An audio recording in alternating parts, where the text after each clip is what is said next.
And welcome back to the party, everybody. This is Morty, and I'm your host, Lutch, aka the Indian Jesus, here to resurrect the second coming of common sense. Everybody hit that like and subscribe. You know I would do it for you. And let's party! Big shout out to the replay gang. Thank you so very much for coming back to watch this, even though you missed the live party, guys. That is the best part. So make sure you are here every Monday, Wednesday, Friday, 8 p.m. Eastern, and sometimes whenever I feel like it. So hit that subscribe, ring the bell, and you will never miss an Indian Jesus live party ever again.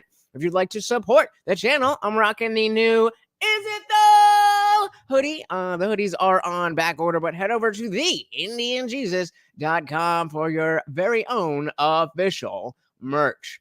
theindianjesus.com. You can also scroll right below the video here and hit that join button, become a member, and get all this good stuff, including the after party. That's right. As soon as we are done here, guys, we are going over to the Discord server for the after party. I'm already in the after party. You can join that, whatever.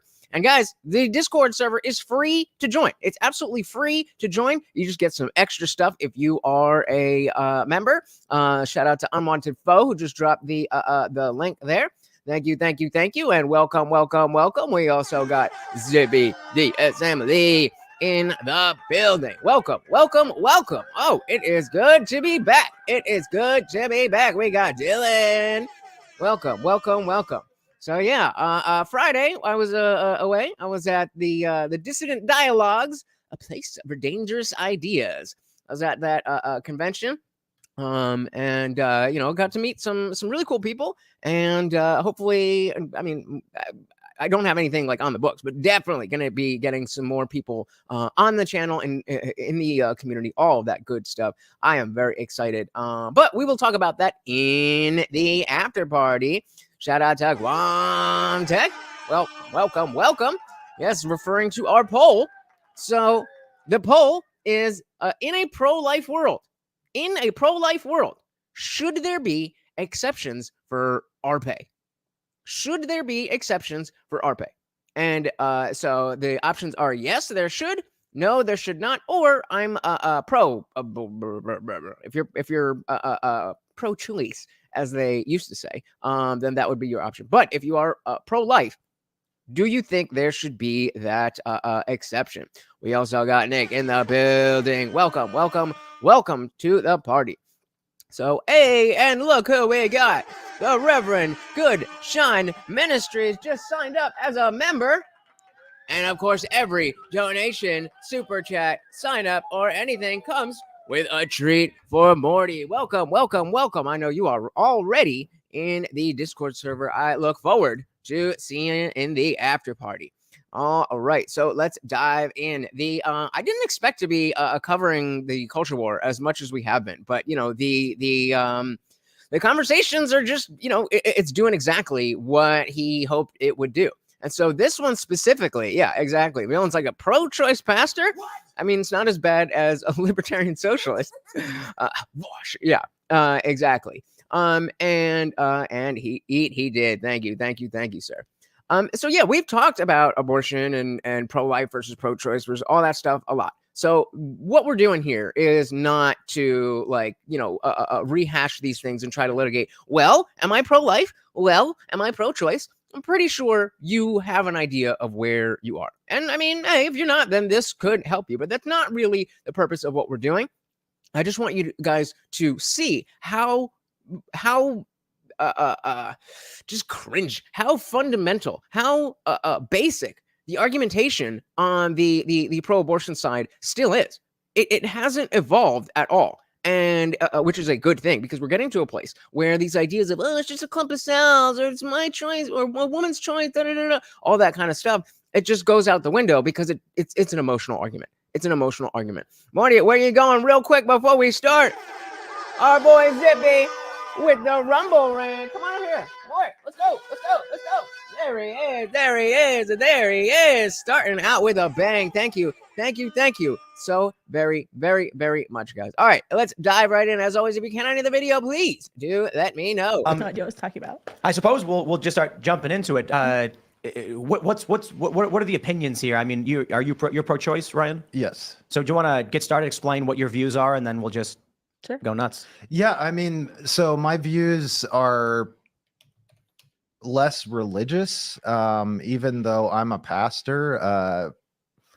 I think that I don't want to live in a country where the state or the federal government Jesus Christ. tells Could your name be any people longer? what to do with their bodies. I believe that one of the things we can celebrate in America is that we can choose the kind of life we want to lead, provided that it doesn't injure ourselves or others. But that's what abortion is. It injures another.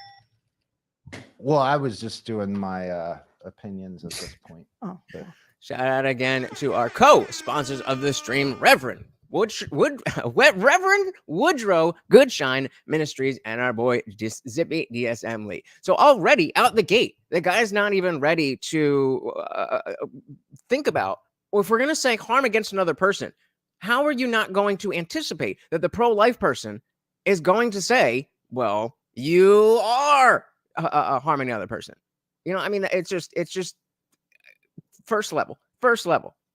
Reverend says, I used to be pro-abortion. Then I saw women wearing t-shirts celebrating the body count. Yep. New studio. It looks good.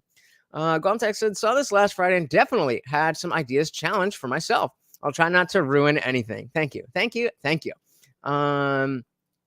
Yeah, exactly. Not even a few seconds in, and we have the first point. His views are on his personal stance. Good catch, because that is exactly what I want to highlight. And you know, he's going to highlight it himself a lot. But the point is that even if we know how silly of an argument he's making, this is still a person who, again, this is a pastor.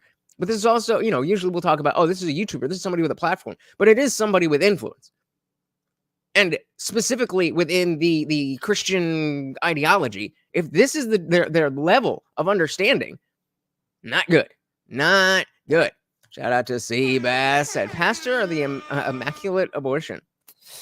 Who knows? Omsek said, I'm personally still where Ron Paul is, but I'm slowly being swayed. Abortion shouldn't be illegal. It should be unthinkable.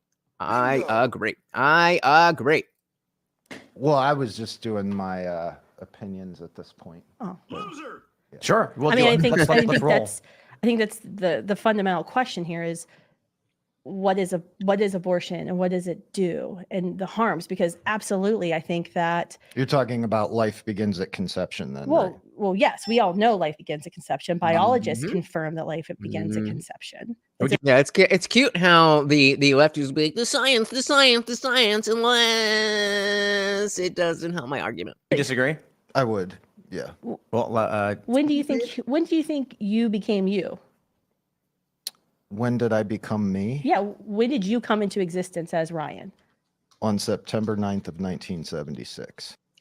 And of course, we don't even have to look anything up to know that that was his birthday. So September 8th of 1976, his parents had no child. What? Come on, man. When my body left my mother's body and was detached and I began to breathe and You live weren't on my living own. before you were evacuated out of the womb? I had to be connected to my mother's body in order to be alive. So the answer to that question would be yes. Seems like I became me around 4 or 5, somewhere around there. That's, I mean, kind of what these guys are saying. But that's another thing that we'll see here is because he very quickly realizes he's not on strong footing. He starts to use the rhetorical tactics, the debate tactics, and changing the meaning of the question. The question is, when did you become alive? It's like, well, I had to be connected to my mother's body in order to be alive. Okay, yeah, when was that? So you're saying you were alive. So he's saying something that's meant to be a rebuttal, but it agrees with the premise. Shout out to Guns and Cafe in the building. Welcome to the party. That someone should go check that pastor's crawl space and hard drive.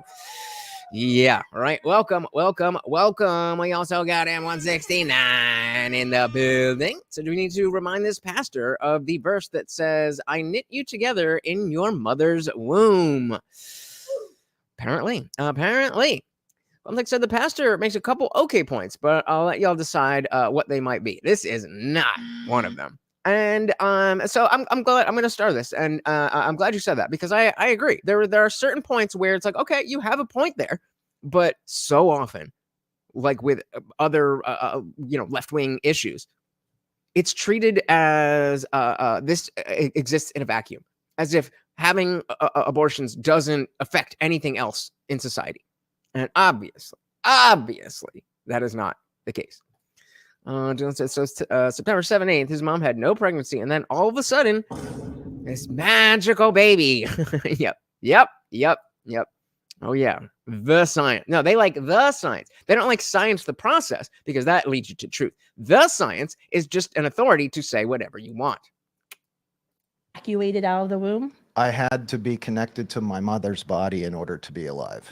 That wasn't. But you were alive because Mhm. things were happening, right? Because you didn't magically, your mother's vaginal canal is not magical. It doesn't turn, I mean, it's turn a non-living entity into a living entity. You were alive, Yep. you were born, and you changed locations. Now your degree of dependency changed, but you were still alive. There were, right, cellular reproduction was happening. You were growing, you were metabolizing food into energy. So if you look at the biological markers for what is alive and what is life, you were alive. Are you speaking of a life in terms of a heartbeat or a soul? What do you mean by that? I'm talking Okay, no, I was ready to kind of levy the same accusation that like you're twisting me, but that's a fair question. That's a fair question, because as somebody who is a religious person, making they're both religious people making scientific arguments, that's fair. I was gonna be a little bit of a dick, but fair enough. Of a heartbeat or a soul? What do you mean by that? I'm talking science. I'm saying science Yeah, is right. definitive. We know human life begins at conception when two parts unite and form a unique whole that's never existed before, will never exist again. A unique DNA code has been created. And at that moment, Plants have a unique DNA code. Would you sure, Right. And so this is, again, whether you're speaking scientifically or philosophically or theologically or whatever, you don't have an argument. Is it wrong to plants eat a are salad? alive. Humans, there are lots of I things don't that think are anyone's alive. eating the babies. Yeah, animals are I hope alive. not too. But to say that you weren't alive until you left your mother's womb and that degree of dependency changed is a false statement to say, because you were obviously alive. You were living. Well, it seems like there's a different definition of life. Yes. You've got a social, maybe a metaphysical definition. Life is not one dot, it's a many-sided diamond, and that all has to be taken into account.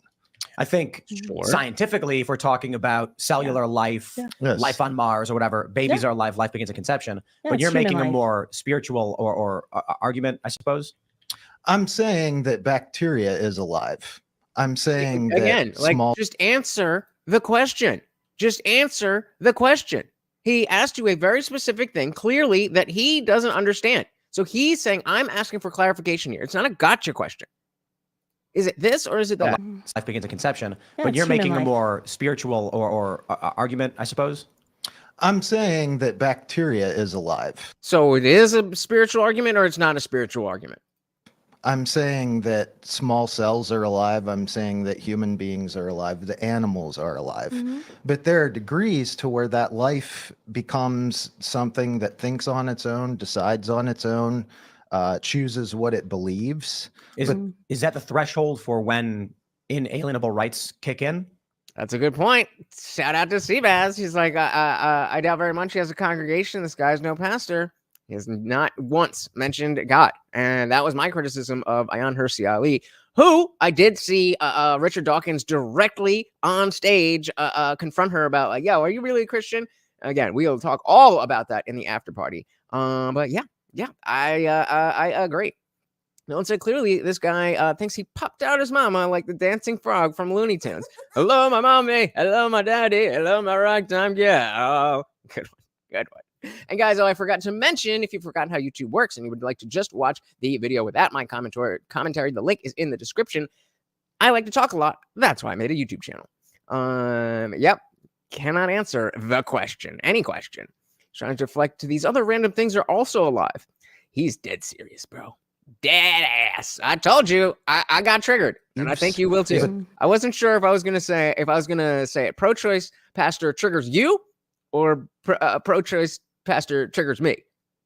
But I was definitely triggered. So is that the and I'm gonna get triggered again. threshold for when inalienable rights kick in? When you can think and function for yourself or experience or feel? I think that what it comes down to is that there should not be a legislative force that is making that decision for a woman. Okay, fine. But then we have to determine when is personhood, so that when it becomes a person, then it's not a question of a woman's choice. It's a question of a person being alive. That's why we need to articulate things. And well, just whatever you want. A shout out to unwanted foes and cheers to agreeing with Seabass for the second time. Indeed. And of course, we got a little treat there for Morty. And of course, that makes you the new co-sponsor of the stream. Thank you so very, very much. Hey, we got Clacko Nuggins in the building. Welcome. Lauren Chen, Nelson, Andrew Wilson. I did not see that, but I definitely will be checking that out. Welcome to the party. Good to see you. Zibby says a fetus is potential human life. Until it's viable outside the mother, the collective should not interfere. When it can be viable outside the mother, that's when no abortion should happen. I generally agree with this. This is, as they get into more of the specifics, then we'll talk about that. I don't want to jump ahead, but I generally agree with what you're saying here. Context said, although she actually crushed her opponent in this debate, I'm not a fan of Kristan Hawkins. That's the girl here. She really reminds me of the conservative version of woke with how she treats her debates and opponents. That's interesting. So if you'll remember, we did cover when she and some other lady were on the whatever podcast having the same debate with Destiny. And there was a lot of things where like, I don't know if I like how you said that and all that. Let's get this one before we dive back in. Context says there is only one answer for her, and everyone else is basically wrong. She does represent dogma on the subject to me. Okay, so I'm going to start that. Because again, I want to be very particular about when we use dogma, because there's a difference between knowing that you're right and being willing to be wrong, but just not, and not even be willing to question your position. So we'll start that. Let's see if we agree later. Be a legislative force that is making that decision for a woman. That should be her choice. But the question is, you have to answer, because I'm pro-choice of many things. I'm speaking as the only female here. I believe women should have the right to choose if they marry, who they marry, what education, sorry, the education, their career, their health care. But I don't think I, as a woman, get to choose whether or not a human being has value or gets to live, because it's not. I think that's what has to get answered at this whole debate level. When you start saying, well, I don't think the state should legislate. Well, why do we have laws, right? There's a lot of debate about how many laws we have, overuse of laws. And that's a serious conversation that we can have. And again, going back to, what Guamtech was saying and what Tim says all the time about this, the fact that we even have to have that law is a little bit of a commentary that it's not unthinkable as Ron Paul wanted to be. And so we do need that law. But I think that fundamentally, the purpose of government is to create laws and have laws that at the very fundamental level ensure that we have the right to life, liberty, and the pursuit of happiness, and to limit others from doing harm to us that prevents us from having life, liberty, and pursuit of happiness. And so when we're discussing abortion laws and making laws about abortion, we have to be able to answer the question of what is inside of a woman. Is what is inside of a woman just clumps of meaningless cells? Because if there's just clumps of cells and it's not a human life, there's no abortion debate. There's no abortion debate, and there's also a good reason to make sure to change the laws so that if you kill a pregnant woman, that you don't get double murder. No justification you need to go and have as many abortions as you want. But if abortion is killing a unique human life, that is. As a Christian, and as you're a Christian, that was created in the image of God, if it's ending the life of a human being, You've who just has brought religion value. into a secular debate, which So this is something he does a couple other times where he's talking about like, well, that's a scientific question, or that's a philosophical question, or that's a religious question, or whatever. So what, dude? What?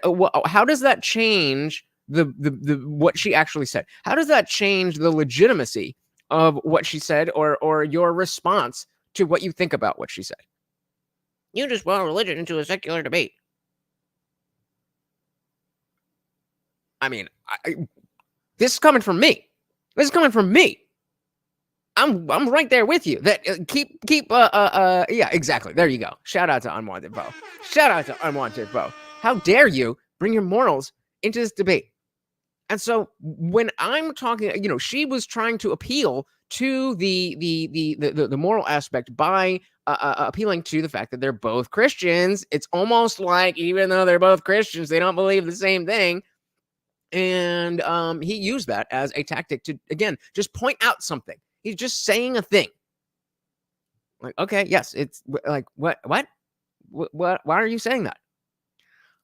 Zippy said, I feel it's imperative to see things in terms of individual will and cold but not cold due diligence. And cool but not cold due diligence. Because this is, the systems and processes humans create can easily become cold or mechanical. State DAs are more than happy to stalk and harass innocent people to send them to prison. You can remove an unconscious person from a bad situation, but a fetus that's not viable will do outside the mother. You'll have to equal. I don't know what you're saying, bro. I'm trying. Dylan, so you're a little. I was gonna say a little bitch, but literal pastor. Why are you bitching about secularism in this debate? If what he says next is, well, you're making good points, but everybody who is an atheist is, gonna, it's gonna go right over their head. And if that was why he was saying that, then I'd be like, yeah, you're right. That's not what he's saying. Or that's not what he's saying, but that's also not why he's saying it. He's just trying to, just get exactly. Just needs to focus on the question, not question the question. Answer the damn question. Unless he's 9 said, dude entered the debate labeling himself as a pastor, and now it's an issue for him. I told you we gonna get triggered. We gonna get triggered. Dylan said, I'm just gonna say it now. He is not who he says he is. Ooh, that sounds ominous. What does that mean? Is he like a serial killer or something? Yep, I'm trying to have your cake and eat it too. Is he one of those? Yeah, like an online course. Exactly. Being you've who just has brought religion value. into a secular debate, which just doesn't hold water. I can make a scientific argument that it's a human being, that it's alive, and that it has value and shouldn't be killed. Because if we start saying that there's different degrees of value of persons, that if you're a born person, you have more value than an preborn person, or if you're, taller than a shorter person, or if you're older, more intellectually developed than a younger person, that becomes a very dangerous, slippery slope. I actually think it's the inverse. My view is... I do too. Well, no, I think the scientific argument would lead us to the complete and total banning of abortion nationwide, and the religious argument would actually...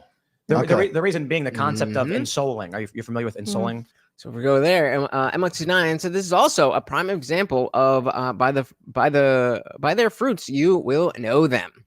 Indeed, we can, when people show you who they are, believe them. Dylan said, I agree with Seabass. This dude is a fraud and most likely a grifter. We are all on the same page today. Let's go. This dude looked at Mega Passage and said, "Hey, I can do that too." Well, you definitely can. You definitely can. I mean, I don't know how well he can, but anybody can do that. Anybody can do that. This argument would actually. Oh, the reason being the concept of ensouling. You're familiar with ensouling? Like as in soul, psyche, like your spirit. I'm starting to come over to your guys' side. I'm going to do a little bit of a being. Yeah. There's a question over when does a human become ensouled and then become an entity. And if there's a spiritual argument, then the argument is, well, babies aren't ensouled. They're not. So real quick, let's see what we got here. Our boy Ryan Phipps. Looks like a freaking mugshot, but okay, moving on. Raised in the church, becoming a pastor was one of the one thing Ryan vowed he would never do. After spending many years away from faith, he found that for all of its flaws, the church can still occupy a unique place of good in the world if it's willing to evolve with reason and empathy. So it's one of those churches. Ryan has a special place in his heart for those who have been damaged or disillusioned by the church and longs to lead those within it toward a more generous expression of itself. Ryan has pastored in several churches in Pittsburgh, Pennsylvania, Manhattan, New York City. He's also the host of Meditations for the Metro, a podcast that's probably really boring. Put his thing. Oh my goodness. Hey, shout out again to our boy, Zippy DSM Lee. So like if dude is like if Zippy tried to become a debate bro. Oh, going hard on him and yourself. Thank you so very, very much. And of course, that makes you the new co-sponsor of the stream. And we also got Ethan Kelly in the building. Welcome to the party.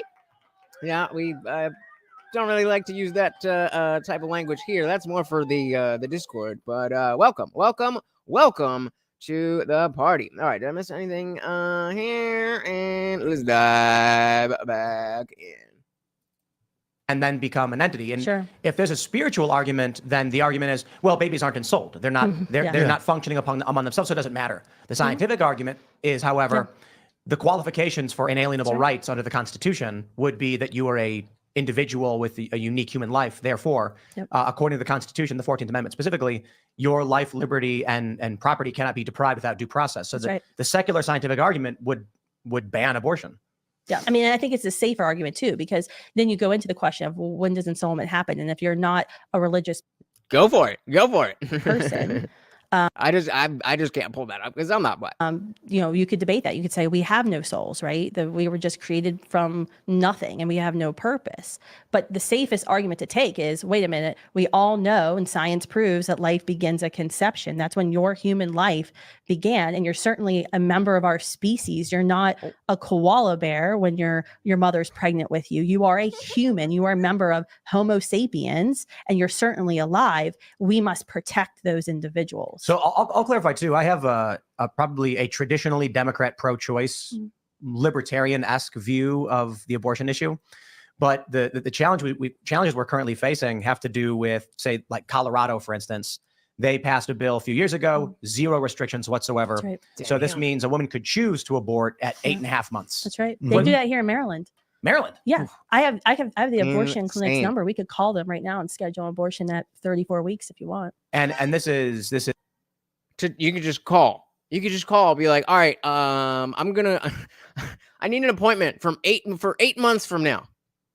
Jesus. Is without regard, without reason, just I do it all the time on campuses. So the challenge I have with this, maybe you can help me out, Ryan. Yeah. If the baby can survive on its own at 8.5 months gestation, why kill it? I think the question I still think No. The question was, if the baby can survive, why kill it? That was the question. Months gestation, why kill it? I think the question I still think we need to get to before that and actually put this in a human context. So maybe it will. But in a human context, isn't that so telling? Isn't that so telling? We are talking about human babies. But because it's in the womb, you have to completely change the entire context because you don't see it as human. Insanity. Insanity. Will help to share a story. I have a very close friend, mother of 3 amazing kids. Between the third child and she was trying to have a 4th child, she got to the point where it was time to give birth, and the doctor came in and said, it's likely that you won't survive this pregnancy. And so a mother has to choose between parenting 3 children that are already living, that are well into life, and having a baby. This is an impossible situation. What? And there is no solution from your side about what to do. Well, there is. So sometimes it's unfortunate. This guy says a lot of things I would agree with on the surface, but he's a horrible representative for the ideas. He pushes okay points, but the tactics of the wokies avoid the question and just keep saying what you believe. He acts like his ideas are so big that he doesn't even have to engage. So what would be like something that he said so far that maybe you could agree with it if it was in a different context, if it was in a human context, or Comfy Morty, or if it was said differently, or give me an example here. Hey, a shout out to John in the building. Welcome to the party. Said a pro-choice pastor is like saying Jesus is okay with giving the devil his due.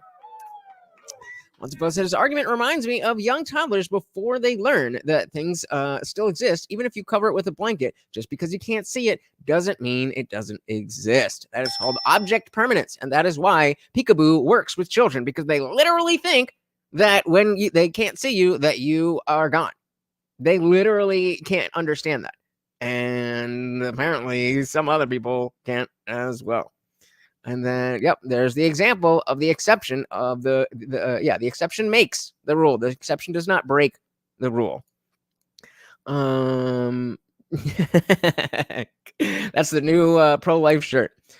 Am I too worrying about government fucking? I don't think you can worry enough about government fucking things up. There is no solution from your side about what to do. Well, there is actually. So every single state that has a law that prevents abortions, whether in totality or when a heartbeat can be heard or when the child feels pain, there's always an exception to preserve the life of the mother. Now, and when you look statistically at abortion cases, you know, about 1% of abortions are committed to preserve the life of the mother. And then you look at rape and incest. So here's trying to find 1%. 1% are these ectopic pregnancies. And so I misspoke the last time we talked about this. I misunderstood something that Tim had said about when he was debating this stuff with Seamus. So Seamus was the one who was saying that he doesn't consider it in the same category in his mind when if you know, like the life of the mother situation occurs and they're trying to save the baby and they lose the baby, but they attempted to. He wouldn't consider that in the same category as the abortions that we're talking about. What I understood from that, when Tim was relaying that, I misunderstood. I thought he was saying that an abortion is simply the ending of the pregnancy, but I was wrong. So the death of the baby is part of the definition of abortion. I had that confused. So Quamtech said, I like what he says about not controlling someone else's choices. The problem is that he doesn't go any further than that and just keeps repeating himself. He could liken it to the golden rule or real liberty-based philosophy, but he keeps just referring to, I'm not a woman, so therefore I can't have an opinion. And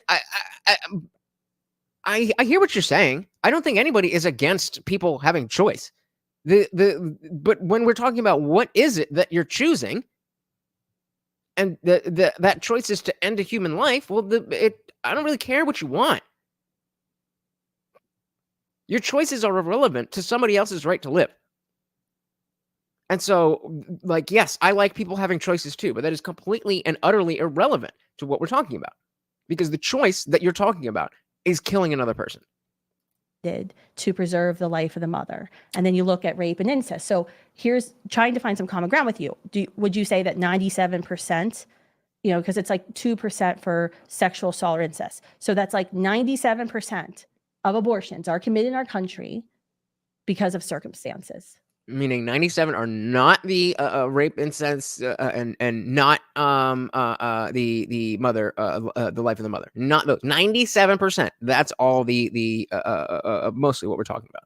But the hard question: are you in favor of joining me in saying those are wrong and those should not be permitted? And then let's have a logical, philosophical conversation. So this is that was Kristan Hawkins. She works in the pro-life space doing this stuff. Interesting pivot, but the real question is for you: are you, bruh, again? Circumstance. Those are wrong and those should not be permitted. And then let's have a logical, philosophical conversation. All she's saying is, can we agree that 97% do not have to do with those main exceptions? Interesting pivot, but the real question is for you. Are you saying that you support abortion within certain boundaries? Well, Would the you reason support I'm saying abortion? it is because But it's just a yes or a no question. I'm asking. Projection.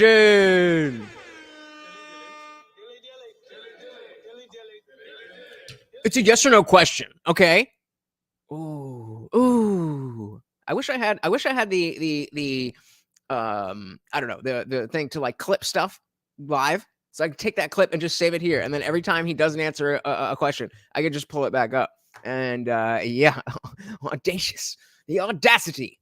Shout out to Yusuf in the building. Welcome to the party. Because when we have these debates about abortion, this comes up all the time when I'm on campuses, Tim. It's always, well, what about rape? What about the mother's life? Mm-hmm. I am more than happy to answer that, and I will answer that. But what I find very disingenuous is that when we're talking about abortion, 97% of abortions happen not for those reasons, yet we're being told that we need to keep abortion legal for any reason. And I think if you want to have common ground and kind of stop having part of this conversation, maybe some of the debates, I think a very easy way to start that common ground conversation is to just be honest and say, yes, what I am pushing for is the 97% of abortions. I understand that you think that's wrong, but I think that's okay.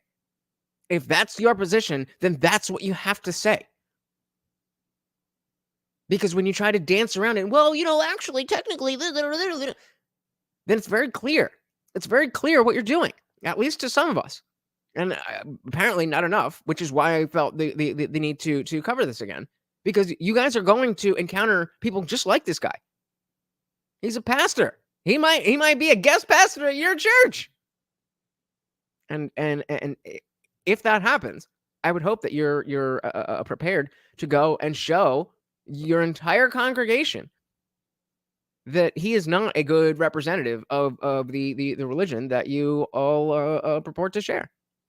Some of the debates, I think a very easy way to start that common ground conversation is to say those other 97% of abortions should not permit it. And then let's have a conversation about the other 3%. Because yeah, if you did that, then I'd be like, yes, for the 3%, absolutely. I think there needs to be this or this or this or this or that or that. Or maybe I don't. And I can give you the reasons why I don't. But why are we talking about the 97, or excuse me, why are we talking about the 3%? When the 97% is really the issue. I think it's kind of disingenuous to always start the conversation of going to the exception to then justify 100% of abortion. I think that everyone in this country agrees. Well, actually, Yusuf, if I can nitpick, I agree with what you're saying, that you believe that all life is valued or should be valued. The problem here is that all life is not valued. As we're seeing from this guy, he does not value life until it passes through the birth canal. And that's the problem.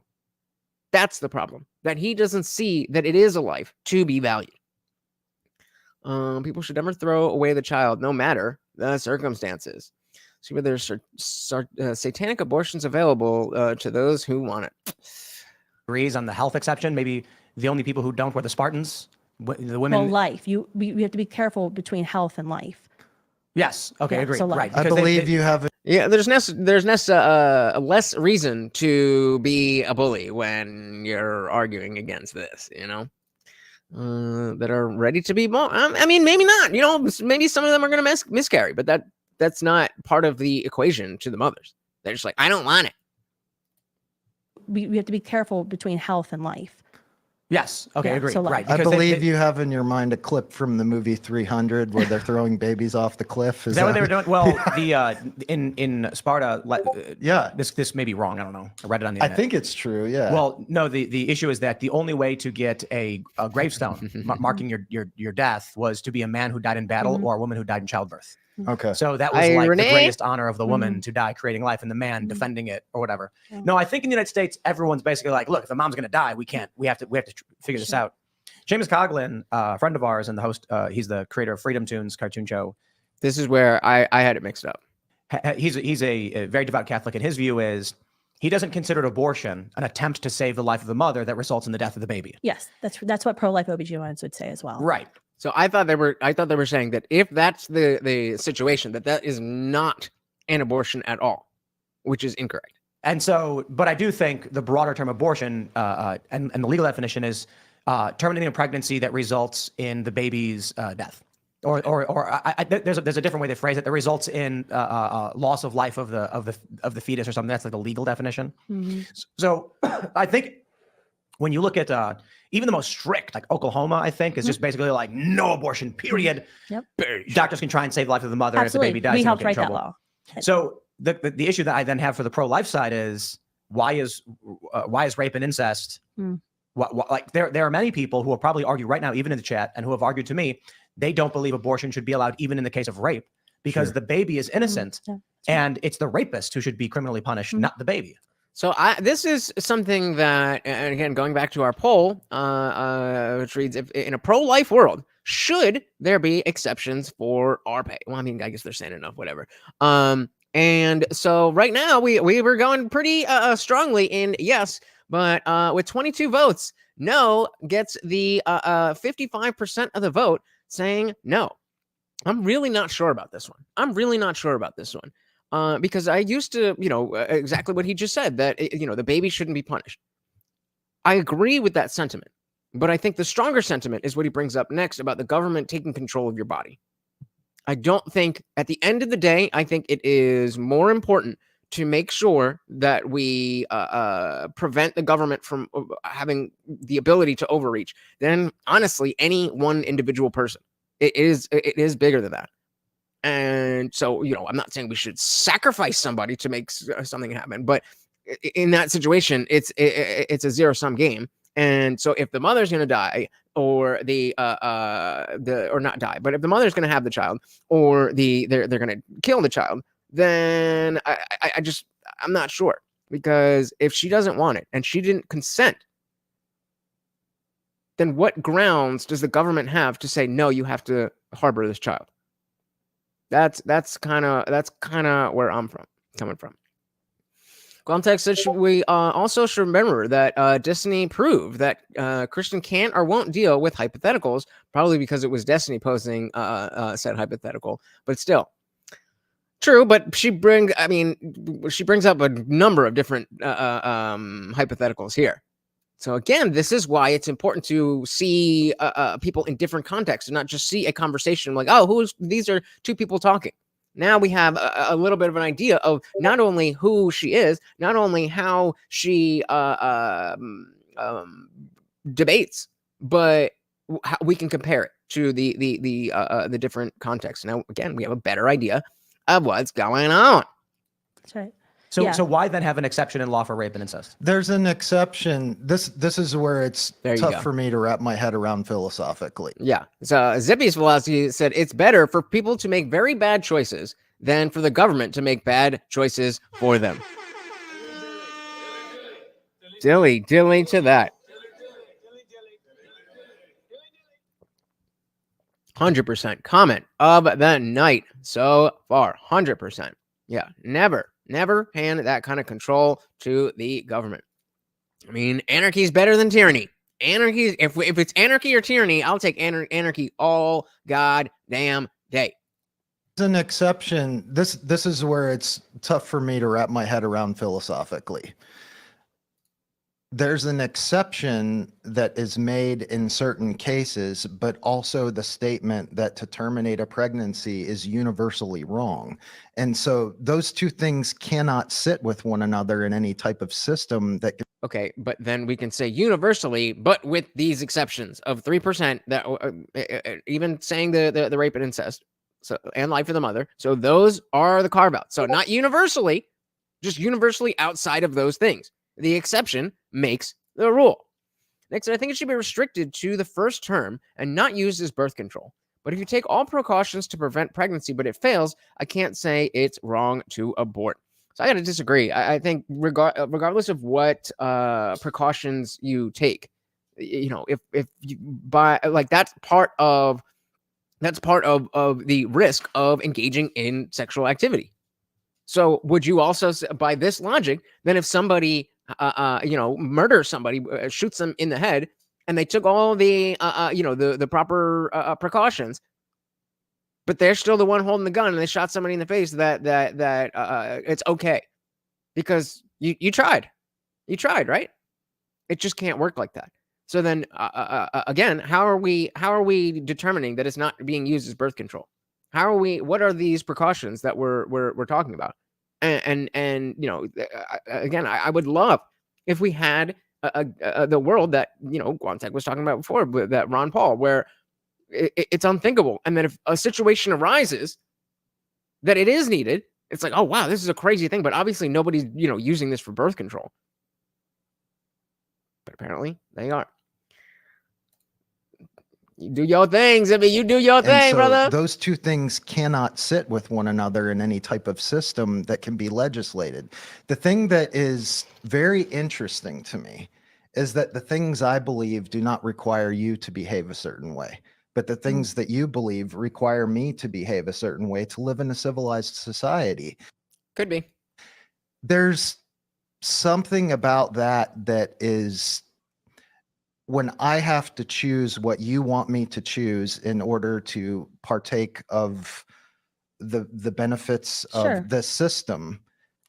And again, notice how he's thinking about his personal choices, and then he's hiding behind, well, if I want to make my personal choices, then women should also be able to make their choices. Never once thinks about the baby.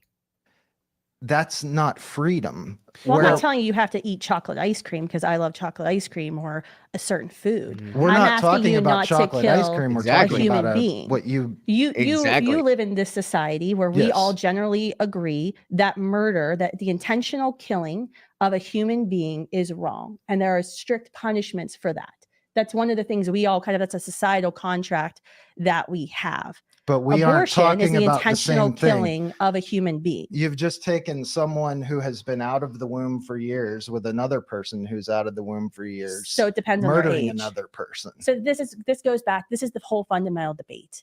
Is what is inside of the womb a person? Does that human being in the womb have rights? Because what you just made was That and that is it. That is it. What it comes down to. Because of course nobody's arguing that a human being person doesn't have rights. What the argument is that the human being fetus is not a human being person.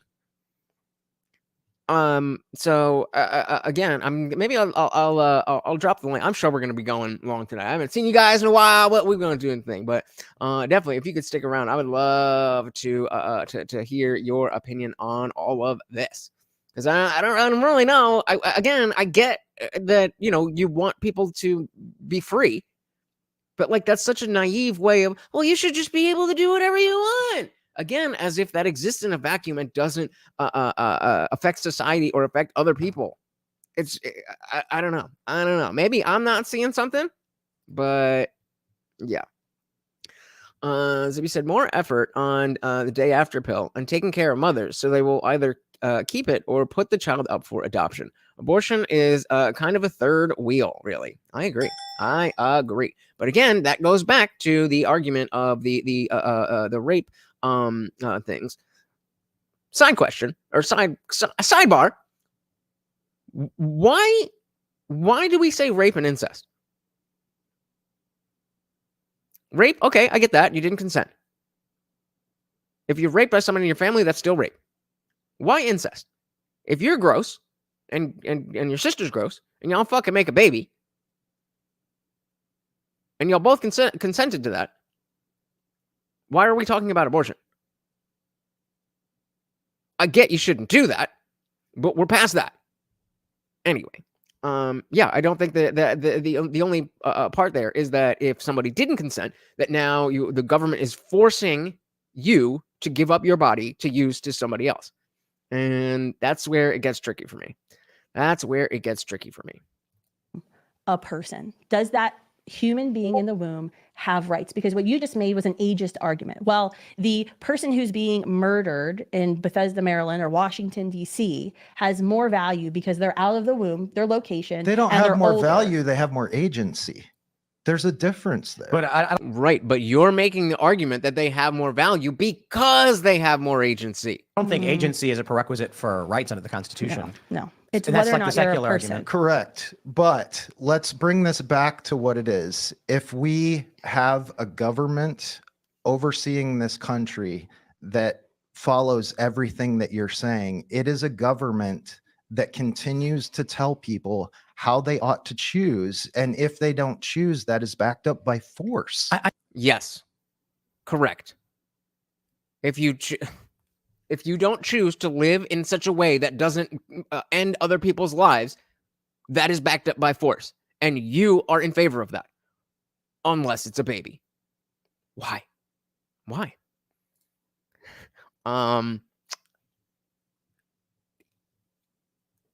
I'll let you figure that one out on your own. How they ought to choose. And if they don't choose, that is backed up by force. I need to pause right there and correct what I just said, because there is some nuance to this. There is an agency requirement to be able to pursue life, liberty, and happiness as you see fit. Babies don't Well, commit I mean, murder. then you get into disabled people, right? Yeah, So you'd if- say if- disabled people have less agency, but that doesn't make them less persons. Right, That doesn't make you're them right. less So valuable. The issue is there are certain rights that you are guaranteed regardless of your agency, and there are certain things we don't let people do if they lack specific agency. That's true. So someone who's got a severe developmental disability, we're not going to give a driver's license to. Okay, fair, but good caveat, but also doesn't really change the argument. But driver's license is not a Yeah, right. but they have a right to live. You wouldn't Right. kill them because you would say you have an intellectual disability. You're not capable of driving without harming yourself. Or Right, in fact, others. Pastor Ryan might. Quite the opposite. When there are oftentimes these horrifying stories in the press where family had like a severely disabled child and then they kill the kid because they're like, the burden was too great on my family. They go to jail. You go to Yeah, prison for that. That's right. And there are some stories that are As you should. really horrifying where children with severe disabilities die and the parents get accused of wrongdoing when they were trying to help the That's kid. right. It's horrifying. But anyway, I God digress. damn. That would be a sad fucking story. God damn. God damn. Where were we? Well, I mean, I think the question We were trying to get the pastor here to answer a question about anything. is, do you think that we shouldn't have any laws against killing human persons? Is that what you're saying? Because if am I imposing my morality on you, saying we should have a law that says you can't kill other persons who are innocent? Well, I think it's obvious no one is going to agree with murder. But the question then is, when does murder Well, protection why? kick Maybe in? I don't really like this certain person. Maybe this person is mean to me and has triggered me and has threatened.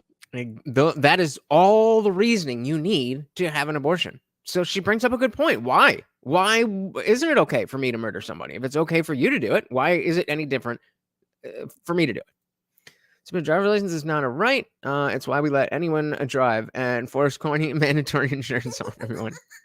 The life of my family. But When this is the point, though. I don't think you're going to get Ryan to say murder is good. My question is, if is the point of birth the point, or a cutting of the umbilical cord, the point at which you can now no longer murder, or end the life of the human? Is that so? Yeah, just trying. This is a good faith attempt to decide. Okay, our thing of conception, that's too much for. So where is it that you think a human life begins?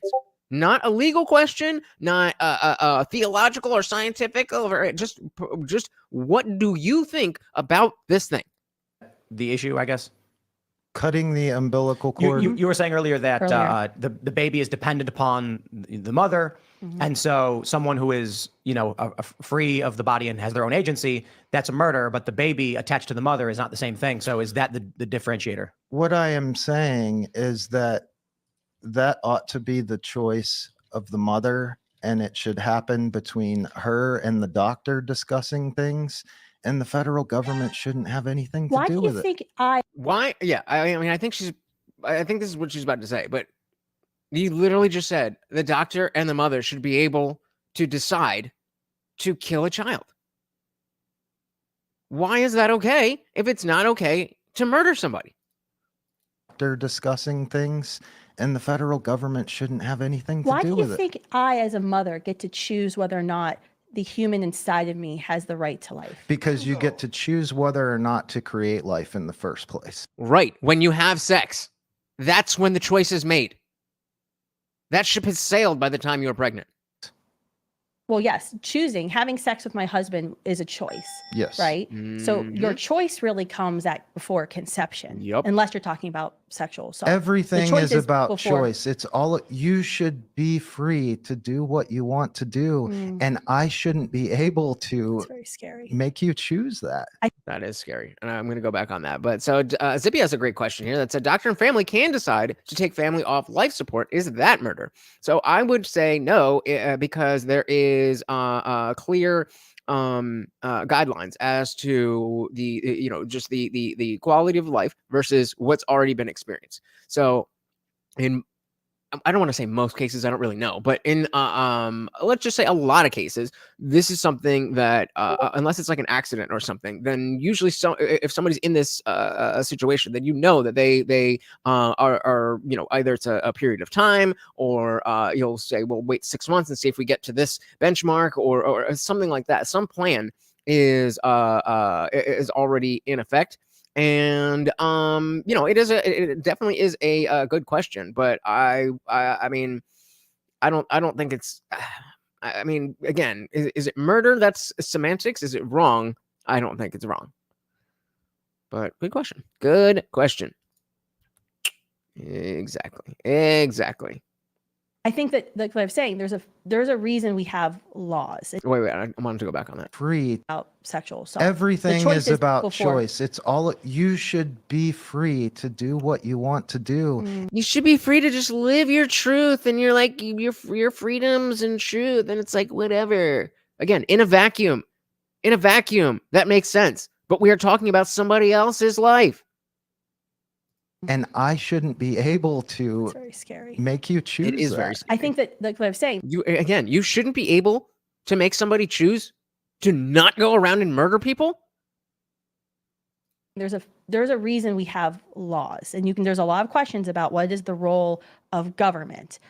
But fundamentally, we should all be able to agree that the main reason we have laws is to protect others from harming others, from limiting our life, liberty, and pursuit of happiness. I mean, think about the issue. I mean, it's not lost on me that we're a few miles from Harper's Ferry, where John Brown's raid was, right? Oh, yeah. It's one of my favorite places to take my children. And Who the fuck is John Brown?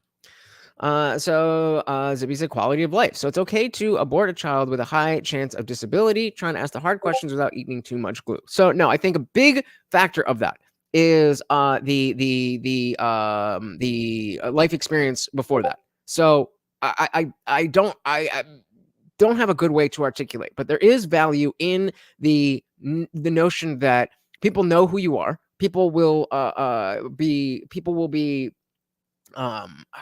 yeah, I don't have a good way to articulate this yet, but it's not just quality of life. It also has to do with the experiences that somebody's had. So it's a different thing than like if somebody has had a life, and like their relationships and stuff. Shout out to Bethan Tay. Well, Bethan. There we go. Welcome to the party. Said if someone is brain dead, that is completely different from waiting to come out. Yeah, I agree. They are definitely no, we're here. Shout out to Anne-Marie over on X. Welcome. And we got Liberty Twitcher. Welcome, guys. Welcome. Yeah, so the idea that again, it's not just quality of life, it's the prognosis. So the fetus is eventually, unless there's an issue with it, is going to be born.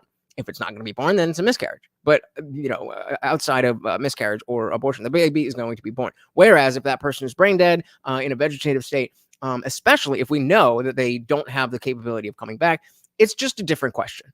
And so it definitely is relevant in terms of, okay, where are the morals? But this guy is just so far away from it that the brain dead thing is he ain't there yet. He ain't there yet. But good question and welcome, Beth Ann. One second, I really do think the main argument relies on human rights. Once we can all agree what point the clump of cells is a human, then we can have a restriction. I think we are past a reasonable point of human rights viability currently, but I don't want to give up that right altogether. Fair enough. Fair enough. Shout out again to Anne Marie. Liberty Twitcher said abortion is not about the baby, but rather it's about the mother, often promiscuous based on stats, who doesn't want a live baby to put a damper on her life and her lifestyle. It sounds sexist, but it's not, because it's true. Is what it is. Welcome to the party, brother. Also, I personally believe second-term abortions should be legal. I agree with that. Liberty Twitcher said experts have determined that if a pregnant woman forgets to have an abortion, then almost always a live baby will come out. What? Forgets? What? If you have a stat on that, I would love to see where that comes from. Shout out to Trey Williams in the building. Welcome, welcome, welcome to the party. Said I had a homeboy whose mom treated him like complete trash and would beat on him because we found out his mom was raped and her parents made her keep him, and she hated him because he looked like the guy. So this is obviously terrible. This is obviously terrible. But I don't know that this is a justification to say that all children in this situation should be deleted. There's no situation where everybody is just happy and there's no issues with pregnancy. That's not a world we can live in. Even right now, with the degree of medical science we can't have that. Think about 10,000 years ago. So terrible things can happen. But as bad as this is, I don't think this is a reason to say that we should be killing the shout out to Ginger Powers over on Instagram. I don't think it's enough to say we should allow it for this. It should be that we treat the mom like she's committing child abuse. And I can completely understand why she might feel that way. But overwhelmingly, that's not the case. And overwhelmingly, you don't see that. You see that the child is glad to be alive, and the mother usually is glad to have the child. At least from what I've seen. I don't have numbers on that. But it's definitely again, it's a tough situation, and there's no easy answers. There's no way to make everybody happy. But the idea is if we have principles that this is a human life and we want to preserve human life, then that will lead, I think, to the least amount of harm. Not no harm, just the least amount possible. Larry said, I'm working on a technology to allow the unborn to decide whether she is aborted or born whole and alive. That will resolve the abortion debate. Well, I mean, damn, if you could do that, that definitely would change a lot. Shout out to Garrett Grant in the building. Welcome, welcome, welcome to the party. Good to see you, brother. Once9 said, it's not even the baby, but the inconvenience of the pregnancy. Adoption is a viable choice, though somehow it became more shameful than abortion. That's, right? Like, sad. And this is why culture matters, because both options have been available for a long time.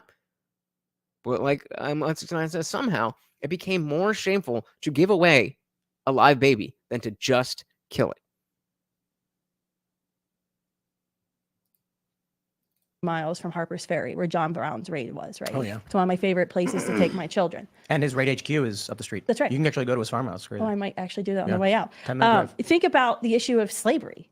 nobody in our society today says, yes, you can own another person. You can strip another person of their liberty in order to pursue your happiness, your profit. We would all say that that is wrong. And no one would say, well, it's my choice versus your choice. I mean, that was the argument. Well, except Pastor Ryan Phipps. That helped keep slavery illegal. If you don't want to own another person, then you don't have to. You're free to pay your farm laborers. But if you want to own another person, you can. Oof. Yeah, and I'm on to post spot on saying I think it's due to the belief I didn't abandon my child. I abandoned a clump of cells. It's almost like language matters. It's almost like language changes reality. It's almost like semantic obfuscation is destroying our country. Do you see what's wrong with that statement? I think that Let's hear it again. Let's hear it again. That helped keep slavery illegal. If you don't want to own another person, then you don't have to. You're free to pay your farm laborers. But if you want to own another person, you can. Do you see what's wrong with that statement? I think that you're Just say yes or no. It's a yes or no question, bro. Remember? trying to marry slavery and abortion, and let us not. Yes. Yes. Welcome to the conversation. It is two different scenarios where human beings are not considered persons. It is a 1-to-1 comparison. It's not even a hypothetical. It is a 1-to-1 comparison. Previously, these types of people didn't get personhood rights. Now, these types of people are not getting personhood rights. We can see that whenever before we were like, oh, it's just a choice, whatever. And now, clearly, we see that is not a good principle on which to operate. Come on, see my pretty face. There we go. And it seems like you're trying to marry the idea of not giving people rights to the idea of not giving people rights. Stupid. I think that you're trying to marry slavery and abortion, and let us not forget that for hundreds of years, slavery was spoken of positively You mean just like what you're doing with abortion right now? as a symbol of status and wealth and doing well in the world. That's what abortion. And exactly. And who was it before that was just saying, the t-shirts with, oh, I've got my body count. Oh, not my how many people I've had sex with, how many babies I've killed. What are we doing? We said Liberty Twitcher said we can assume that the babies who try to get away from the abortion instrument want to live versus the babies who swim toward the instrument. Is that a real thing? I don't think you're being serious. If only they knew. If only they knew. That's what we need. We need fetus education. When you see the forceps, just run away. Run away. Or swim away. Swim away. Good one. Yeah. Oof. As a symbol of status and wealth and doing well in the world. That's what abortion is today. Abortion's talked about as a symbol But of hold wealth on a and second. status. Hold on a second. People took scripture and philosophy and even science and all of the crazy eugenic stuff to say that a person, because of their skin color, was 3/4 of whatever. It's wrong. 3/5. 3/5. 3/5. That was an argument. The slave owners wanted them to be one whole vote. Yeah. And that's there right. was the North arguing, you can't That's have right. a slave and then also claim they're a free vote. Get out of here. Yeah. And Christians, Christians were leading the force to end slavery because Christians said, this is wrong. You can't change the value of another human being based on their skin color, or your science at the time that thinks that their brains, people whose skin is darker, their brains are different than white. I think that skins. might be a little bit misinformed, because just as many Christians were opening the scriptures and saying that slavery is perfectly appropriate. So then I think she was just again trying to like build a bridge and say, hey, we're both Christians, so like Christians were fighting against a slavery. Like, yes, there were other Christians fighting for slavery, but the idea here is that, the same line of thinking that brings you to, well, slaves should be persons as well, should also go to the fetuses. What is Unwanted saying here? Only 1.6% of Americans owned slaves, versus 18% of pregnancies end in abortion. That is insane. And yeah, I think, I forget if it's every year or if it was just over the lockdowns, but at least for a couple years, there were more black babies aborted than born in New York City. Yep. He wants his Bible and abortion cake too. Christians were opening the scriptures and saying that slavery is perfectly appropriate. So, well, I mean, all the abolitionists were Christians, right? They weren't actually just even arguing for the end of slavery. They were arguing for temperance. They were arguing for women's rights to vote. All the abolitionists were Christians. You're certain that every single one? Most of them were, yeah. I mean, that was most of them. Well, yeah, that's a completely different statement. They might have been deists, but that was the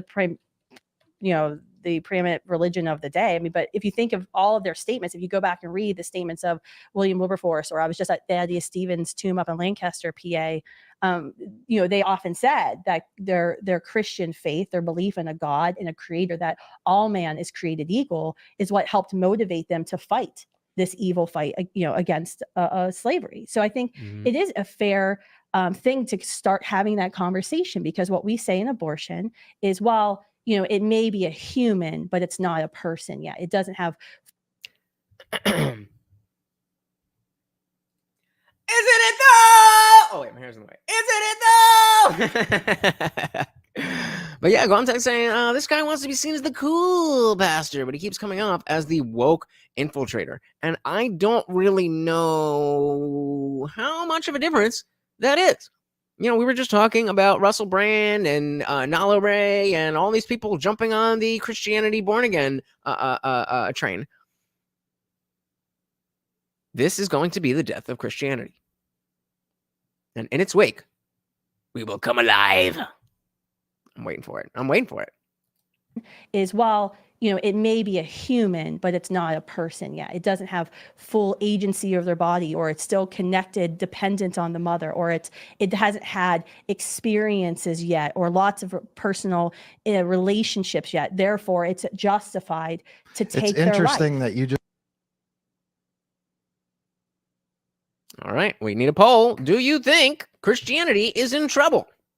Because I know a lot of you definitely do. It's called the baby it instead of he or she. Well, I was referring to what the argument we hear is. It's absolutely not it. It's a he or she. Oh, wait, we need to hear that. Or it's experience body. It may be a human, but it's not a person yet. It doesn't have full agency of their body, or it's still connected, dependent on the mother, or it hasn't had experiences yet, or lots of personal relationships yet. Therefore, it's justified to take their life. It's interesting that you just called the baby it instead of he or she. Well, I was referring to what the argument we hear is. Stupid. It's absolutely not it. It's a he or she. I was just, sorry, talking in the vernacular that I hear on campuses all the time to justify abortion. Okay. So I have a question. What? So Liberty Twitcher said, yes, Christianity is in trouble. That's because people are less moral now. I agree that people are less moral now. I don't think that is why the church is in trouble. I think the fact that the church is trying to cling to antiquated ideas and also be like this guy, like what Guamtek is saying, the cool woke, that it doesn't work. It can't survive. As the further in history, or I mean, not history, but the further forward we go in time, the more things that we have that give us reason not to care about the Bible, at least as a historical or scientific document. He's the Derek Jackson of pastors. Oh, God. Oh, God. Oh, shout out to Derek Jackson. Did I miss anything over here? Where are we at? Again, we do have the poll. Is Christianity in trouble? Yes or no? Right now, we are at 75% yes. So if you have some different ideas, hit that poll. All the time to justify abortion. Okay. Stupid. So I have a question. What is it? Is it a baby inside of a mother? Why don't you answer that, Pastor? Who thinks he's actually going to answer the question? What's inside of a mother? When you have a member of your congregation that's pregnant, do you say congratulations, you're having an it, or a clump of cells, or oh, what's the gender or sex of it, or do you say of the baby? I usually say congratulations. Do you call it a baby inside of the womb? I don't know that I ever have. No. Do you call it a fetus or? Bad faith. Bad faith.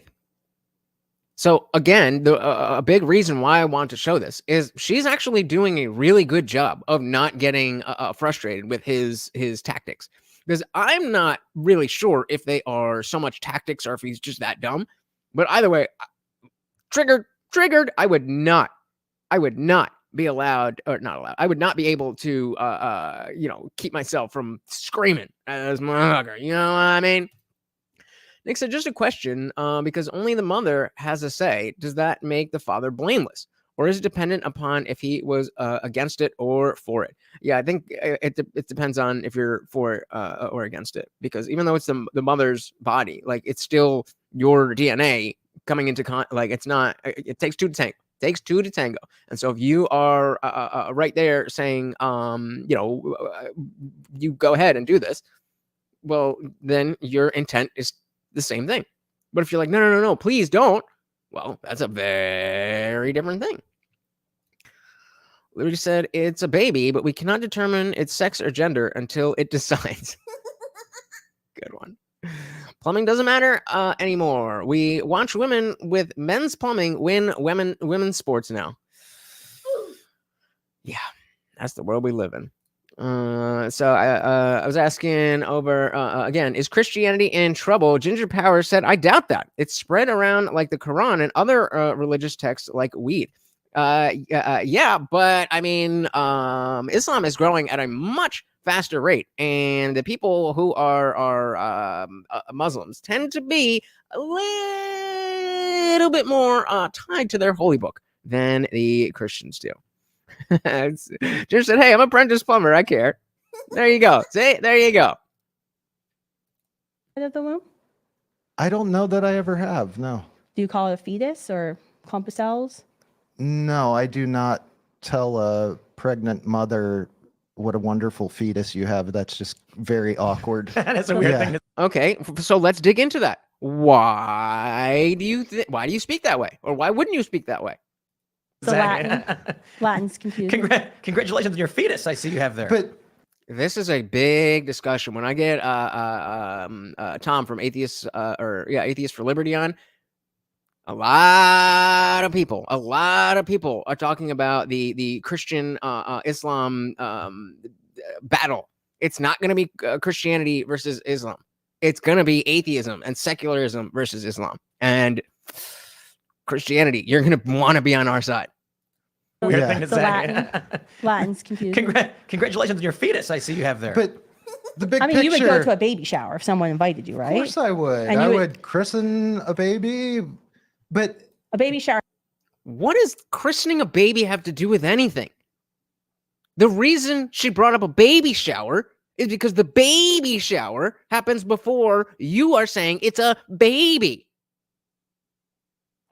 Just right over his head. Right over his head. Did you, right? Congratulations on your fetus. I see you have there. But the big picture. I mean, you would go to a baby shower if someone invited you, right? Of course I would. And I would christen a baby.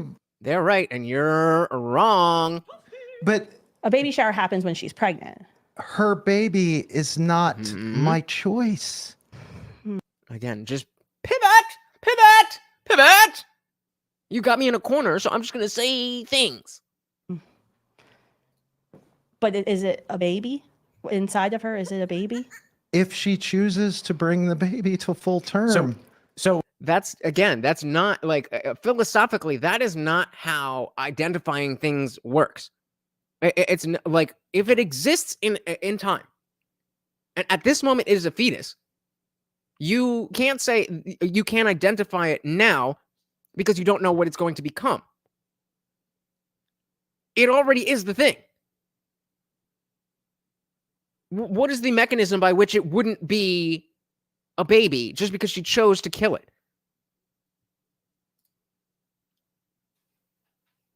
Right, yeah. What do you care about some other woman's kid?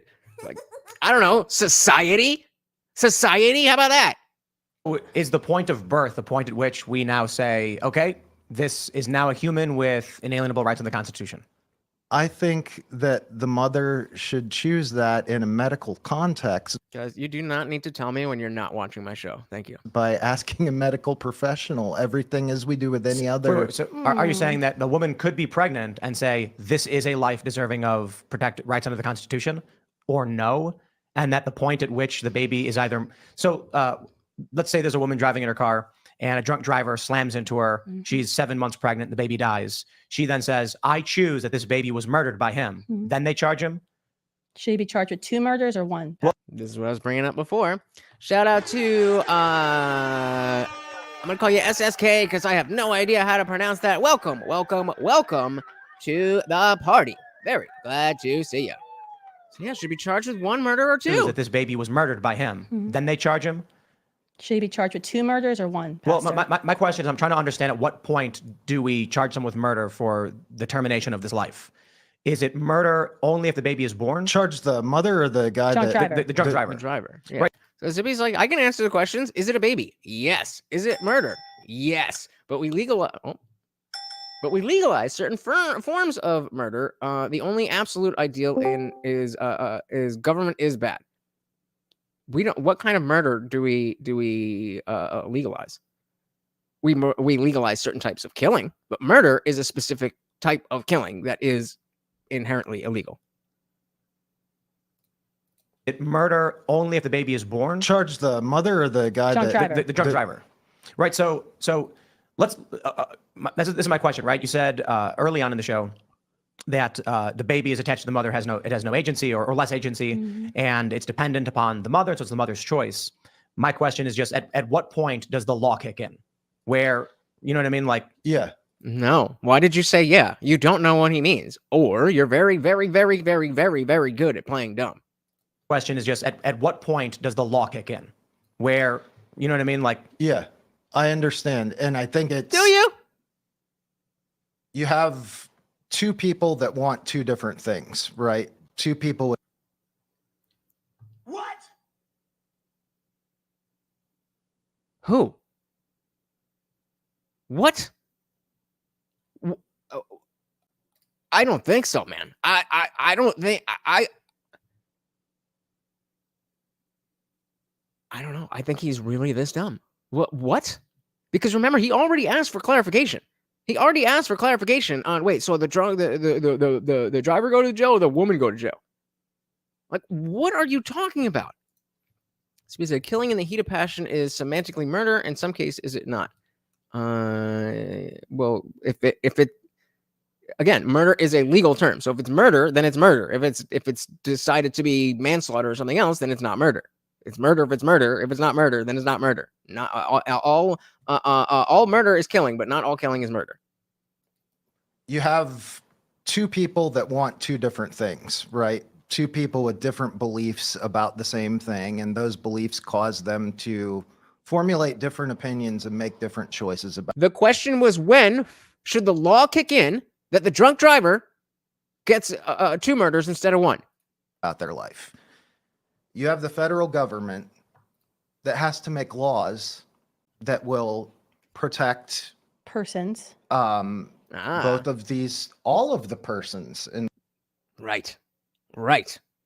Yeah, and Ginger Powers is saying that self-defense is completely different than murder involved.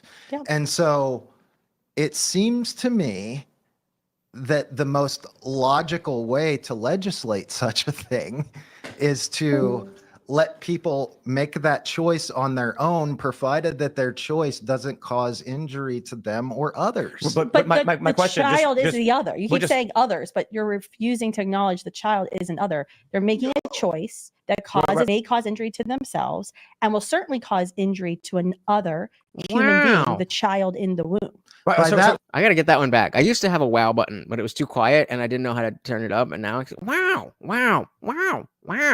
All of the versions. Wow. Certainly cause injury to another human being, the child in the womb. By that logic, though, it means that in the future, we will start... Would a baby that is born in a test tube in a lab environment outside of the body of the mother, is that considered life? Is it human DNA? It's not complicated when you have principles. If it has human DNA, then it's a human.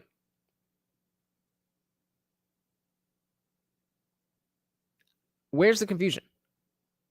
And then, of course, you get into, the stupid argument that people use, like, well, this a toenail. Like, no, because there's still a more fundamental version of that DNA. It's not hard. It's not hard. Yes, a test tube baby human is still a human. To you? Absolutely. But I think that's going to be wrong when the artificial wombs come. I think it actually will end the entire argument for abortion. The whole my body, my choice won't be an argument anymore. The last article I read says like artificial wombs they might have the first child in artificial womb by 2026. But that will take away the whole my body, my choice. Okay, so still a human being. We still have a huge problem. Yes, and that is you haven't answered at what point does the law protect life? I think that the mom and the doctor have to make that choice. And No. Drunk driver kills the mother. Mother is pregnant. At what point is it 2 murders versus 1? Protect life. I think that the mom Again, at what point does the law protect life? That is the question. and the doctor have to make that choice. And then on a grander scale, the country has to come to some sort of a consensus about where the Okay, so what is your part of that consensus? line is. You're saying you personally, and I'm just genuine, honest question. You personally don't have a view of at what point a police officer would say, I'm arresting you for murder. Yeah. Like The Lacey Connor Pearson law. Bring up that. If a baby's in a basket and someone walks up and kills it, it's a murder. Yes. If the baby is, he should have started with like a 1-week-old baby. So a 1-week-old baby in a basket, you whatever, do whatever to it and kill it. That's murder. Yes. Okay. How about on the 5th day? Is it still murder? Yeah. Okay. So on the first day, it's still murder. And so what about the second? As soon as it comes out of the womb, that's murder. And so the moment before, that's the moment at which you would say it is murder. Again, I mean, he might be playing dumb, but if he is, he's doing a fantastic job. I so much so that I will say that if you ever find yourself in a debate and you don't know what to do this. Because if you're not going to win, you may as well at least play stupid rather than evil. Seabass said, if you mix human sperm with a chicken egg, I don't want to do that. And you get a creature that has one that wouldn't happen because that's not how DNA works. Zippy said, yes, technology can easily make abortion moot. The mothers will decide if the drunk driver is a double homicide or not. If the will is not unknown, then it's double by default. See, again, I can disagree with you. Just answer the goddamn questions. It's not hard. basket and someone walks up and kills it, it's a murder. Yes. If the baby is same amount of gestation time, 8.5 months. So there's two women. They're identical twins who get pregnant identically, and the babies gestate for 8.5 months. One woman says, or one woman goes to the hospital with they both go to the hospital at the same time. The doctor says, we're going to induce labor. The baby needs to come out. She gives birth. They cut the umbilical cord. The other baby is still within the womb of the woman, but they are both identically developed. So we have 8.5. So in both cases, 8.5 months from the moment of conception. One is outside the womb. One is inside the womb.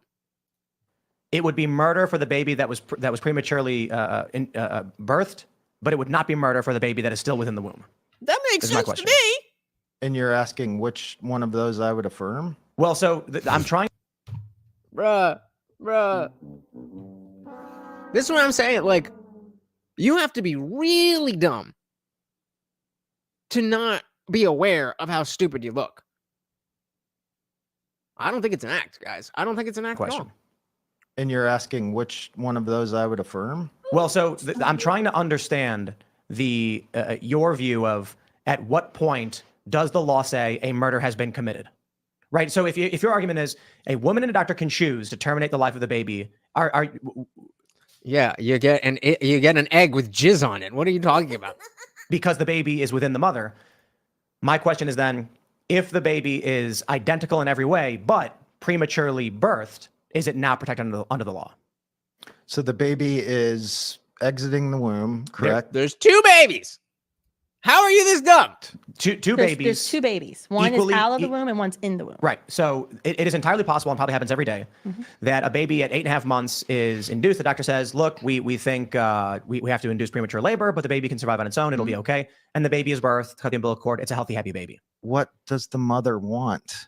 I'm not talking about what the mother wants. I'm saying, saying that's the issue. Like, no, sir, it is not the issue. It is not the issue. It is it's the law. We need a law. What is the law? What is the rule? What is what is the thing? You don't even have a thing that you're saying. I wish at least like he had a counter that he was saying, no, it should be this way. But he's not saying anything.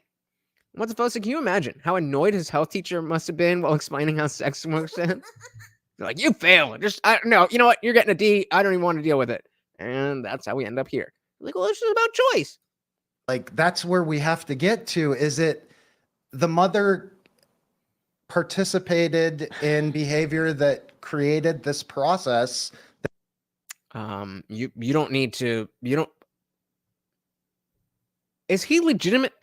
Am I stupid or is he stupid? He's saying if a pregnant mother participated in the behavior that created this process, aka having sex, that's we don't need the if there. If she's pregnant, she was part of the process. Am I stupid? Participate where we have to get to. Is it the mother participated in behavior that created this process that will end up becoming a human being? Right. But my question is not anything related to the mother. Okay. So the baby is. Oh, okay. You remember 30 minutes ago he said, "Do you understand?" And he said, "Yeah." Well, you didn't. The baby is born at 8.5 months gestation, and then a guy runs in and bashes it, killing it. Sure. Do we charge that man with murder? I think that we would. Yes. Okay. So a woman in an identical circumstance is about to give birth through a premature inducement of labor, and a guy runs in and bashes her stomach, killing the baby. Woman's fine, injured, baby's dead. Is that a murder? Did the woman intend to have the baby? We don't know. Well, we have to know that. Why do we have to know that? Why do we have to know that? We don't have to know that. There is no point at which a third party. Actually, I think I'm taking this from them.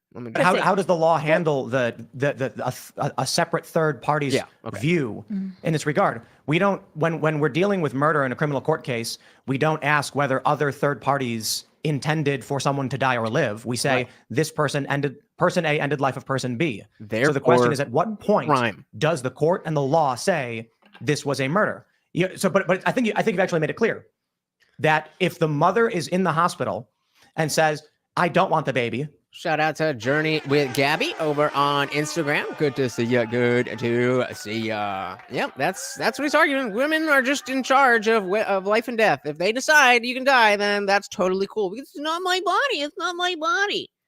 And a strange man runs in and bashes her stomach with a hammer and kills it. There's no murder committed. Well, that's actually not true. So in California, they have the Lacey and Connor Peterson law, right? So if she... Hey, shout out to Jeff Pearson in the building. Welcome to the party.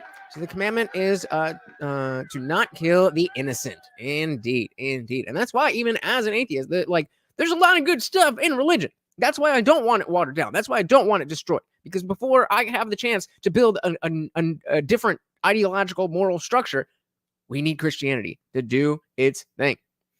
Miss anything else here? Journey with Gabby said, "What is up? Glad to see ya over on Instagram." Pro debate tactic. We must know what gender do they call themselves. Yeah, we can't determine if it's a murder unless if they're trans. It's definitely a murder. If they're cis, then who cares? I want to vote. So if only women determine what is life and what isn't, what happens when one woman says it is and another says it isn't? These are the types of questions that you come to when you think about things in more than just one step. Oh, choice, liberty, freedom. No, that's my whole argument. What? It ain't enough. Well, that's actually not true. So in California, they have the Lacey and Connor Peterson law, right? So if she's on her way to the abortion facility, say she's standing outside of the abortion facility in San Francisco, and she's going to have that abortion at 8.5 months, Tim. If she's murdered, someone comes up and puts a gun to her head and shoots her. She and the child die in front of the abortion facility. Whoever shot her, whether it's her husband or just a random stranger, will be tried in California. With 2 homicides. In California.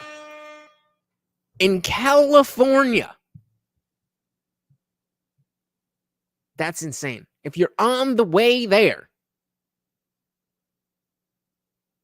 why do they? I wish I knew. I mean, I get it, kind of, but I wish I understood how they, whoever, the people who are pushing abortion, how they got it to be so acceptable and so deeply ingrained that this is something that women need.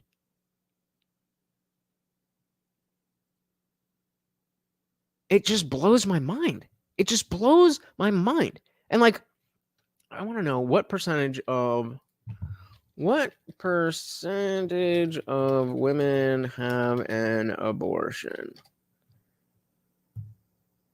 I don't trust the site 8A. Let's see. Pew Research says 62% of U.S. So the practice should be illegal. 36% should be legal. How many abortions? Okay, let's go. An exact number is hard to come by. CDC and Guttmacher Institute each have tried to measure this for around half a century, but they use different methods and publish different figures. So 2021, they found 600,000. That's crazy. That's crazy. So the CDC compiles figures voluntarily reported, but the Guttmacher, goes after the abortion providers. Interesting. Too many. True. Well, accept the government, accept my truth, accept myself. That's all there is. Hey, we got Indie Film. Welcome to the party. Good to see you. Anne-Marie said women don't need it. It's mostly a selfish act. Bingo. I mean, I completely agree, but it's crazy how accepted it is. Like M169 was saying before, abortion has become less shameful than adoption. How? That don't make no sense. A random stranger will. Oh yeah, let's get this. Someone comes up going to have that abortion at 8.5 months, Tim. If she's murdered, someone comes up and puts a gun to her head and shoots her. She and the child die in front of the abortion facility. Whoever shot her, whether it's her husband or just a random stranger, will be tried in California with 2 homicides. In California? Yes, because do you remember the Lacey and Connor Peterson case in California? It was the mother. She was in the 3rd trimester. She disappeared. Do you remember that case, Ryan? It was national news in the late 90s. Scott Pearson. It was like, not only that, but A&E, I think it was A&E, did a whole ass documentary on them. Where did Lacey Pearson go? And then it finally ended up it was the husband. Yeah. Yes. So this is how our laws don't make sense. In liberal California that permits abortion uses taxpayer funds to fund abortions. They say it's your right to choose to end the life of a human being. But if she's standing outside of the abortion facility, she's shot dead, and she and a child die, that murderer will be charged with 2 murders. But if she walks in the doors of the Planned Parenthood or the abortion facility, lays on the table, it's considered choice. Even though she has already decided in her mind that she's going to kill it, the baby, the fetus, the clump of cells, whatever you're calling it, even though she's already deemed that she doesn't want this child and wants to end his or her life. That's an interesting question, right? I got in a lot of trouble with the pro-choice crowd when I tweeted something to that effect, like, what if a woman is on the way to an abortion clinic and then she starts giving birth? Yep. Like, what happens then? Yep. And she's on the okay. So she's on the way to the abortion clinic and she starts to give birth. I would love to hear from Homeboy about this. I would love to hear from Homeboy on that one. they got super mad at me for pointing that. I'm trying to figure out That's where why the I line think is, and maybe there isn't Pastor one. needs to answer that because he keeps going. You keep going back, Pastor. I think he did. I think he did answer it. Well, I don't think he did. I don't think he did. Because can anybody here say what the answer was? At what point does the law kick in? Didn't answer. So he said taxpayer funded abortions are the main reason it's normalized. All that free government money creates chaos. Yep. I mean, he's doing a great job so far. Think he'll even understand this question though? I'm hoping, because I'm genuinely curious as to what he has to say, like what he thinks. But I don't know. I don't know. And Emma, I wouldn't hold your breath. The line is, and maybe there isn't one. Pastor needs to answer that because he keeps going. You keep going back, Pastor. I think he did. I think he did answer it. Well, I think. So you think it's only? So just say it again. I missed it. Okay, I apologize if you said it already. I missed it. You said it was when? Only about, so if she's murdered in front of an abortion facility, right? She has the appointment. She's going in. She's going to pay someone to end the life of her child. If she gets shot and killed and she and the child die, but she's already decided she's going to kill the baby, does the murderer get charged with 2 murders? Do you think that's already right? decided she's going to terminate the pregnancy? You're the one that keeps saying kill the baby. Well, hold on. This is actually, Bro, you were so close. Yes, you understand the situation. Why does it matter if she's saying kill the baby? And she specifically said kill the baby, kill the fetus, whatever you want. She specifically said that to brush that out of the way. Now I'm getting a little bit more skeptical. Now I'm thinking maybe this guy knows exactly what the fuck he's doing. important. I think Planned Parenthood defines abortion as termination of a pregnancy that results in the loss of the life of the fetus. So if the woman's pregnant at 8.5 months, an abortion would be terminating the life of the fetus. And obviously I think we all agree here with this, Seabass. But the point of asking this particular question to him is that because when we talked about the drunk driver, then his point of contention was, well, it depends on what the mother wants. So now we've created a new scenario where we know that the mother wants to end the pregnancy. And we're trying to determine what is his perspective on where the law should kick in. And so again, we're not here litigating what we think about abortion. It's a very clear and obvious immoral act. You know, where we all draw the lines might be slightly different, but I think it's going to be pretty close. This is much more about, hey, look how this conversation is going, so that number one, you don't act like this guy when you don't want to. I mean, you might want to, but nobody wants to do that unless they're doing it on purpose. And number two, if you are talking to somebody like this, then you can see how to navigate that conversation without getting triggered. I don't expect anything other than this. I don't know. I told you we were going to get triggered. I told you. If the woman's pregnant at 8.5 months, an abortion would be terminating the life of the fetus. And let me also add, because you can end the pregnancy. You can end the pregnancy, but not kill a child. Right. It's called a C-section. Let me or also induced labor. Let me also. Jeff said I had a deal with Planned Parenthood as a rep for a state agency. They were very clear. It's all about the money. Of course. Well, are people out here still thinking that Planned Parenthood, they care so much about your ability to fuck around? You know, a baby don't really do so good with that. Of course, always about the money. Always about the money. Good reminder that it's always about the money. Now, while we are here, discussing the morality of the situation, the people behind all of this, I mean, there's good scientific stuff that can be done with stem cells. That's, I mean, if the baby's already going to be aborted, I would rather it go to use for something, but, the demand is created. I get you, but I'm just saying, if the baby's already dead, let's at least have something good out of it than to just chuck it in the garbage. You can end the pregnancy, but not kill a child. Right. It's called a C-section. Let me also induced labor. Let me also add here. We are jumping. I think the phrase 8.5 months has been used. 11% of abortions. We're not talking about the 8.5 months. We're talking about the one instance here. This isn't The one instance is an example to demonstrate your principles, and you are unable to do so. How would you feel if you didn't eat yesterday? I don't know why he hasn't answered that, asked him that question. It's so clear that he's just not able to grapple with, well, but she wants to choose. It's not that we live in a country where pregnant women aren't meeting with a doctor regularly and understanding I'm gonna let her go off. that they're pregnant. Do you know, I forgot my phone in the other room. I can go on my phone right now and order chemical abortion pills, not having seen a doctor, not having proved that I'm not a rapist, not proving that I'm not experiencing life-threatening ectopic pregnancy, and I can order them to any P.O. box address in the country. There's no woman and a doctor equation. You're using antiquated 1990s language. Whoa, there's Damn. no woman and a doctor equation? 60% of abortions now are committed with chemical abortion pills. It's like he didn't even hear what she said.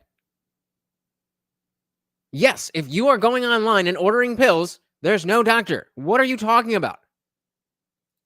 Eddie Phil said, well, you could have a funeral instead of harvesting humans' organs without its consent.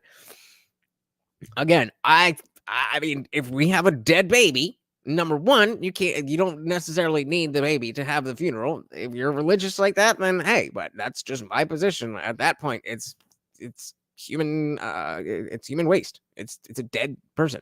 And so if we can go to cancer treatments or something like that, I'm all for it. Because of the Biden administration's FDA decision in December 2021, a woman now no longer actually has to see a doctor before she orders chemical abortion, or even the parents or the rapist can order chemical abortion pills online, and she doesn't actually even have to see a doctor. That is what the case right now in front of the Supreme Court that's being argued, because when chemical abortion pills were first approved by the FDA under the Clinton FDA in 2000, the FDA put REMS, risk evaluation mitigation strategies, on chemical abortion pills, and a black box warning. They do about 70, 80 drugs because of the dangers to the people consuming the drugs. And one of the dangers was they needed to make sure that a woman saw a doctor and at least had an ultrasound before she consumed these pills that end the life of her child, because if she's experiencing a life-threatening ectopic pregnancy, she's not going to be treated for that. Her fallopian tube will still burst, she'll still bleed internally, and she'll still die. If she's Rh negative and she doesn't get treated with immunoglobulin before that abortion and after that abortion, her body will form antibodies where she may never be able to successfully carry another child to term ever again. That is why the FDA put REMS on chemical abortion. Yeah, but let's just whatever, right? It's about the doctor, right? And Muncie 9 said it's this drug, it's a drug that blocks a hormone called progesterone that is needed for pregnancy to continue. This drug, when used together with another medicine called misoprostol, is used to end a pregnancy through 10 weeks gestation. So that's 70 days or less. So it's basically a super plan B. Let's try to let's see if we can order it.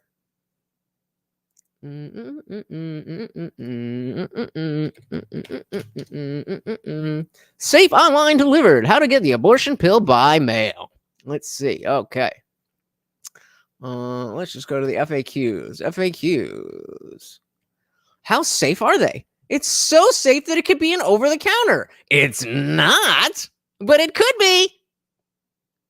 Can I get in trouble for using abortion pills? The legal landscape on this changes daily. As states implement trigger bans and blah, blah, blah, blah.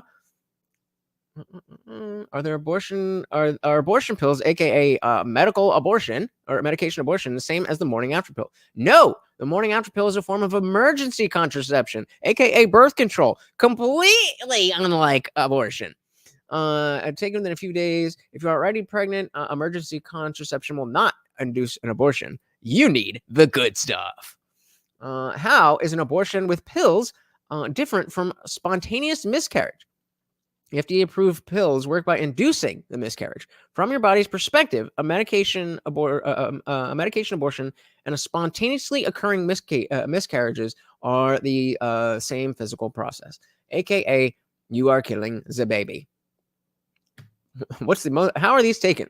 Step 1, swallow 200 milligrams of this bullshit with some water. Step 2, up to 48 hours later, take a bunch of the misoprostol, and you can kill your very own baby. You can kill your very own baby. So how do I buy them? I don't want information. I just want to order. All right, let's see. An alley chatbot. All right, we're getting out of here. But I mean, like, mother and doctor having a discussion. Are they though? Apparently not. Apparently not. So I swear they let cats walk across the keyboard to name the drugs. Chemical warfare, indeed. Indeed.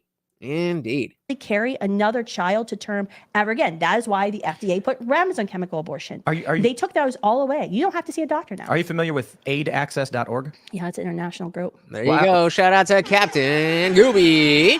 Said, new baby be gone. Works better than you ever could have imagined. Welcome, welcome, welcome to the party. What I just Google searched abortion pills and this popped up. That's one of them, yeah. This will send Yes. you. Yes. It You says, don't "Click have here to to see a start your doctor. order." That's why when Ryan keeps saying it's about a woman or a doctor, that's antiquated. So what is this? aidaccess.org. aidaccess.org. Holy shit. Holy shit. Get abortion pills. Okay. Get abortion pills online. Right. Your online abortion pills are prescribed by U.S. providers. Okay. Shipping takes 1 to 5 days. Each package will contain one of the big one and a bunch of the little ones. $150. Okay, let's see. Are you pregnant? Yeah. No, but I would like to get the pills for the future. Pills for future use. When you request medication for future use, our USA providers will prescribe and send the tablets. We can support you to receive abortion pills to keep on hand in case of a future unwanted pregnancy. How is that not birth control? How is that not birth control? Rhetorical question. It may take several days for us to reply to a request. Thank you for your understanding. I'm so sorry that you have to wait a couple days. What is it? How does this? Yeah, right. I mean, you may as well, right? You may as well. How much would you bet that you bring that up, and when the pastor finally understands what you're talking about, he'll just say, "Well, actually, that's a good thing." Good one.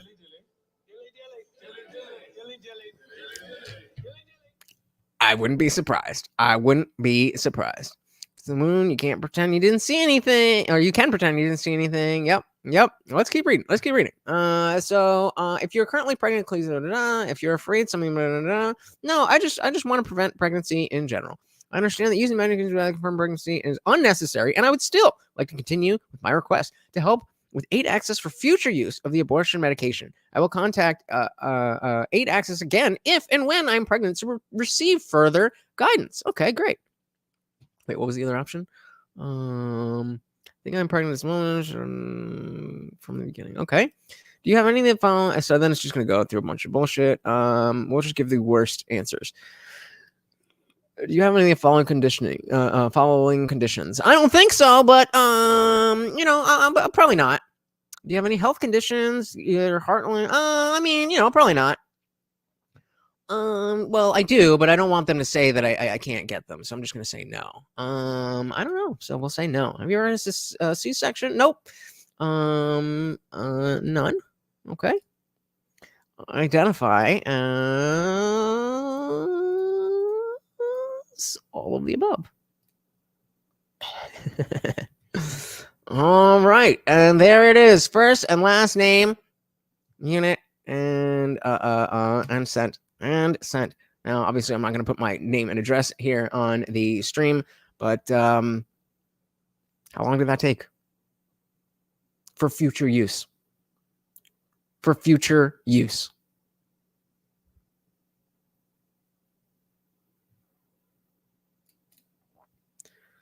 Oh yeah, there are different tiers of birth control now, and this is pretty up there. This is pretty up there. I mean,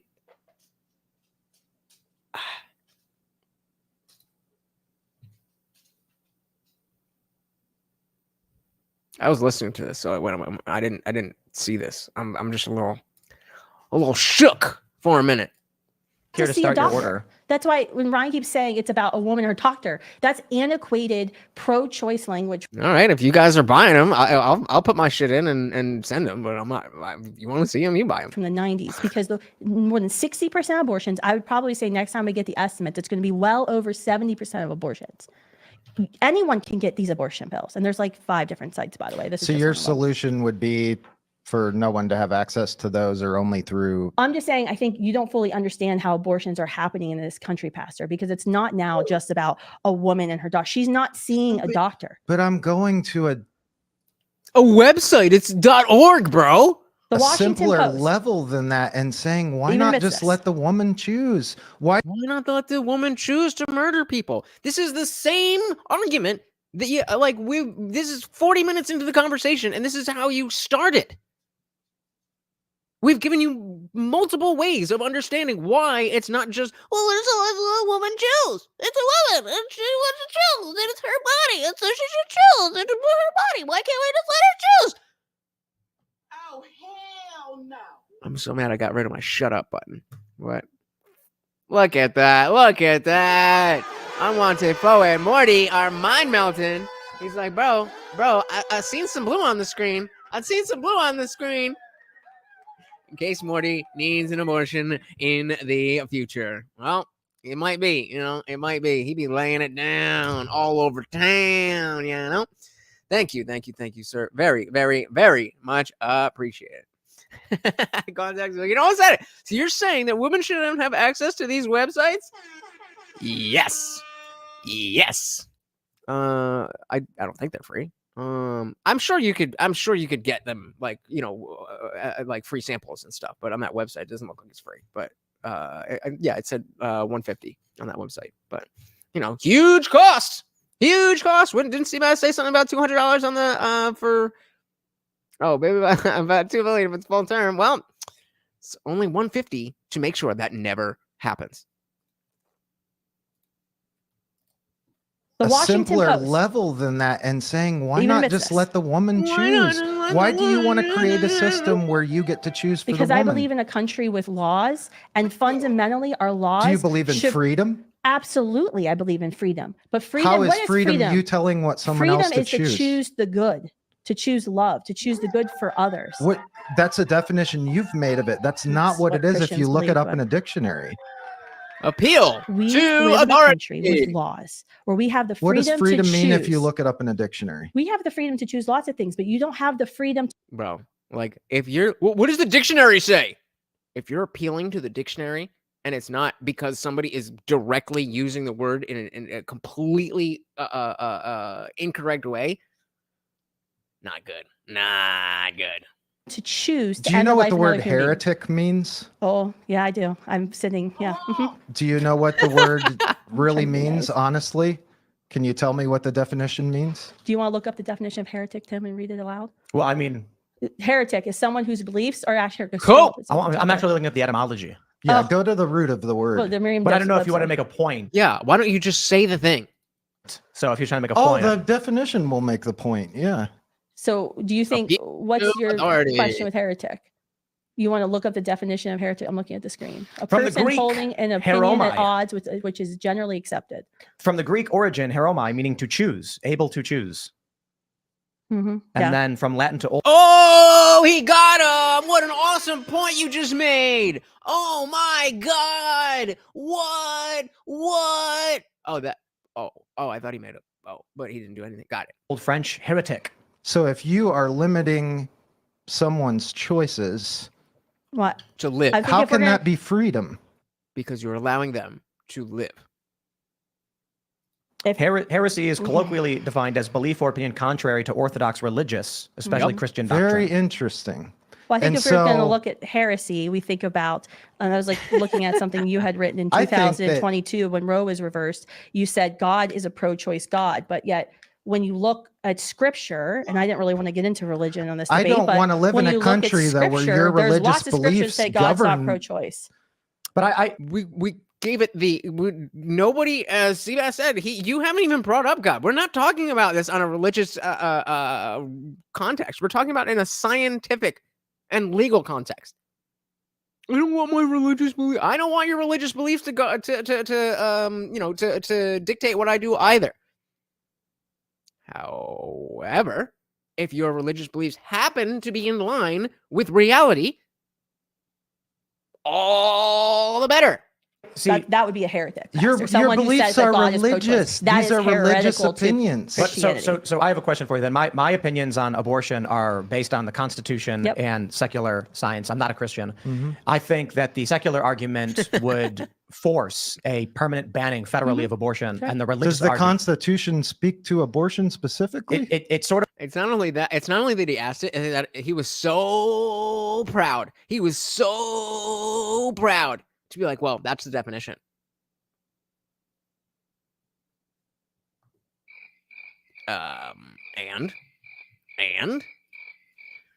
Seabass said separation of church and state is a Christian belief.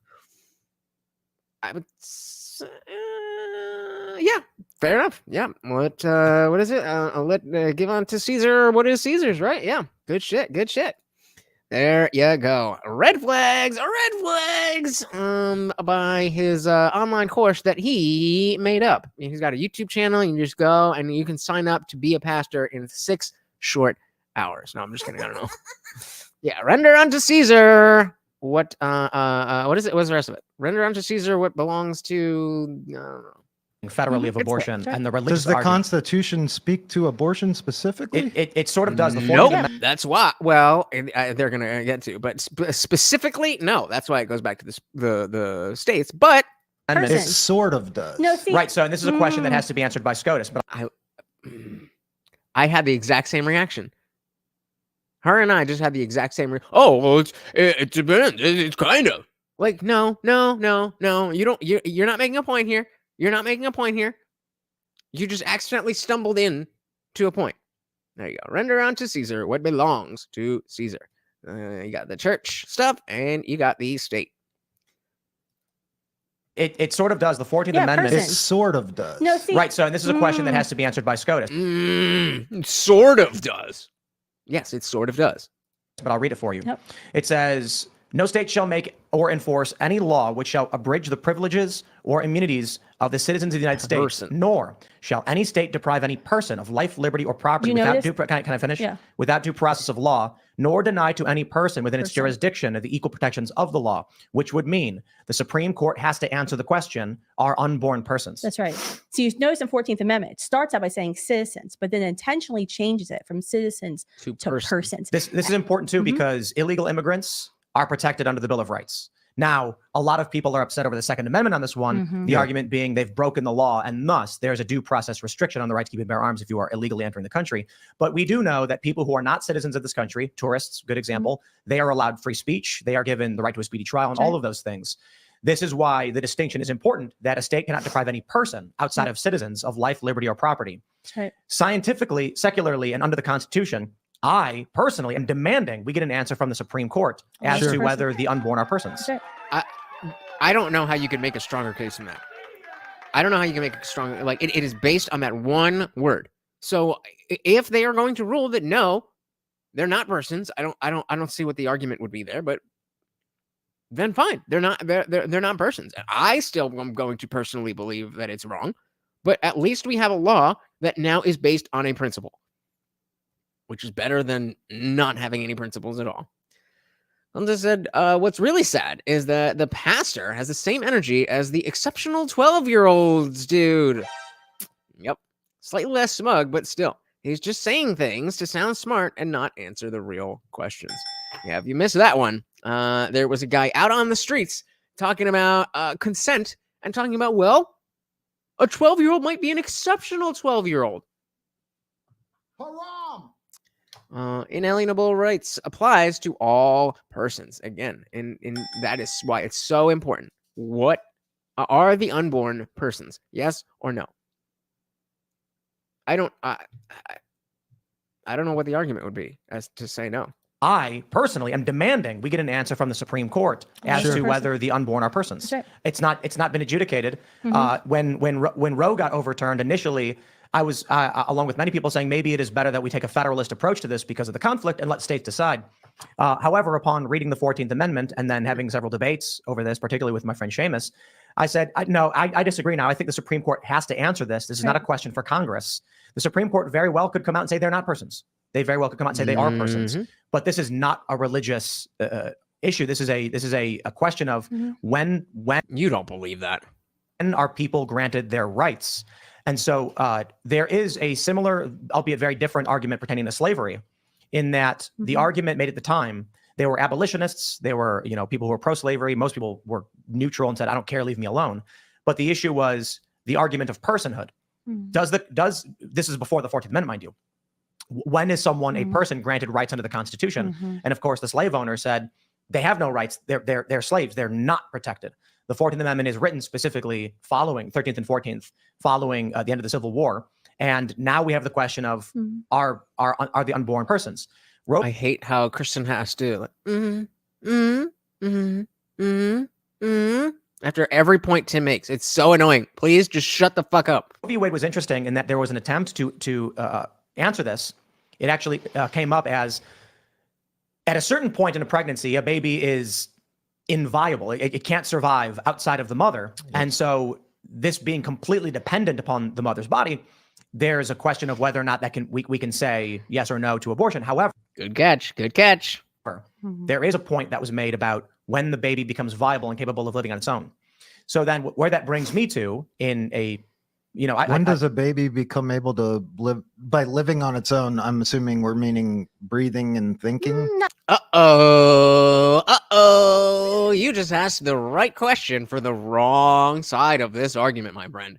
Not necessarily. No, I mean, I have. And again, guys, we have just passed the 2-hour mark. If you would like the party to continue raging, you know how to do it. I have a friend whose family member is, I hate to be a little crass here, but functionally brain dead, but alive. Yeah. And capable of ingesting food. It would be illegal to kill that person. Sure. So the issue, it's getting particularly interesting, especially with technology. If there is a person who is let's say, I don't know, they have syphilis, right? And they're on the verge of dying from this disease somehow. Yeah. Well, we have simple antibiotics that can cure them, and a doctor that did not do it could be held criminally negligible for something so easily treatable. But it's a technology we didn't have back in the day. So if you go back a couple hundred years, somebody who died of syphilis would say, oh, that sucks. I mean, we tried to save them. They drank mercury. It didn't work. And that's what they used to do. That's insane. But hey, what did they know? It's like, you don't have the agency to have a job, so you're not really a person. So the issue then becomes, as technology advances, it becomes capable of preserving the life of the unborn at earlier and earlier dates. Viability continues to change. Right. So that's why that argument is the worst. I mean, at least if you're saying, the heartbeat, that's a thing you can measure. But like what is viability? What does that mean? What do you mean? This is a particularly difficult question that I think ultimately, under the law and the Constitution, I feel, whether I care, like it or not, the inevitable conclusion is a total ban on abortion, irrespective of people's religion or anything. Yeah. For two reasons: the constitutional question of the 14th Amendment and the expansion of technology. I think we may find ourselves at a period where the moment a woman gets pregnant, the law will protect that even one day of pregnancy as a life, and then the argument becomes there's no reason to kill it. We'll transfer it to an artificial womb. That's right. Yep. And that's coming. That day's actually coming. They are, for better or for worse, they are quickly developing artificial wombs because of the issue of surrogacy. I want to know how much this plug pisses Tim off. And the ethical dilemmas that come with the issue of surrogacy, right? Talking about telling a woman what to do. 2 men can hire and rent out a woman's womb. And then if the baby is the wrong gender or has a chromosomal abnormality, they can demand that she then kill the child in her womb, completely eliminating her rights. We chipped a little bit because I do have a question. I assume I know the pro-life answer to this, but I'm curious. Yeah. Down syndrome. So Iceland famously said they cured it. Yeah, I don't know, cure the right word. No, they used the word. They used the word cure. Damn.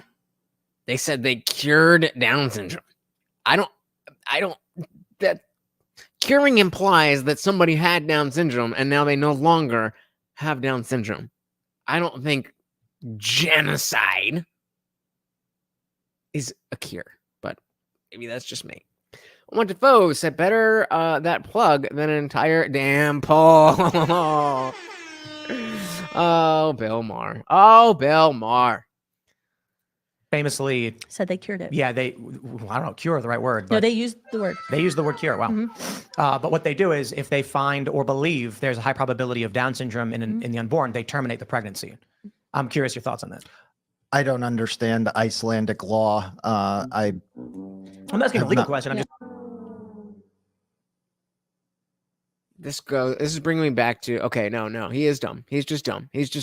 curious about the moral Should it be position legal to kill? Or no. Just to start off the basis. Moral? Yeah, like what's your view morally of a woman who is pregnant and she finds out that there's a strong probability Well, what does she want? the baby will have Down syndrome? Is that, and she says, well, I'd like to terminate this. That's the whole point, Tim, is that what do I think the woman should? Exactly. And the fact that you not only fine, I can accept if you are in the position that you will have your own opinions, but at the end of the day, legally, you think that the woman should be able to choose. I disagree with that position, but at least that's a fully formed opinion on the issue. Nobody asked about the Icelandic law. He asked about the situation. And if you're a pastor leading other people in moral, in any kind of moral realm, and you're unable to grapple with such a fundamental yet completely, not completely, but just like so important, it's just insane to me. But I think every single day, I come to realize that everybody just sucks. Nobody is really good at anything. You got some people, but everybody sucks at everything. And some people are just better at making it seem like they're good at stuff. I think that's every day. Hey, shout out to Guam Tech. Happy birthday to Mrs. Guam Tech. Let's get a nice big in there. Keeping the party raging. Yummy. Thank you so very, very much, sir. And of course, that makes you the new sponsor of the stream. Thank you. Everybody put Guam Tech in the chat. Let's dive back in.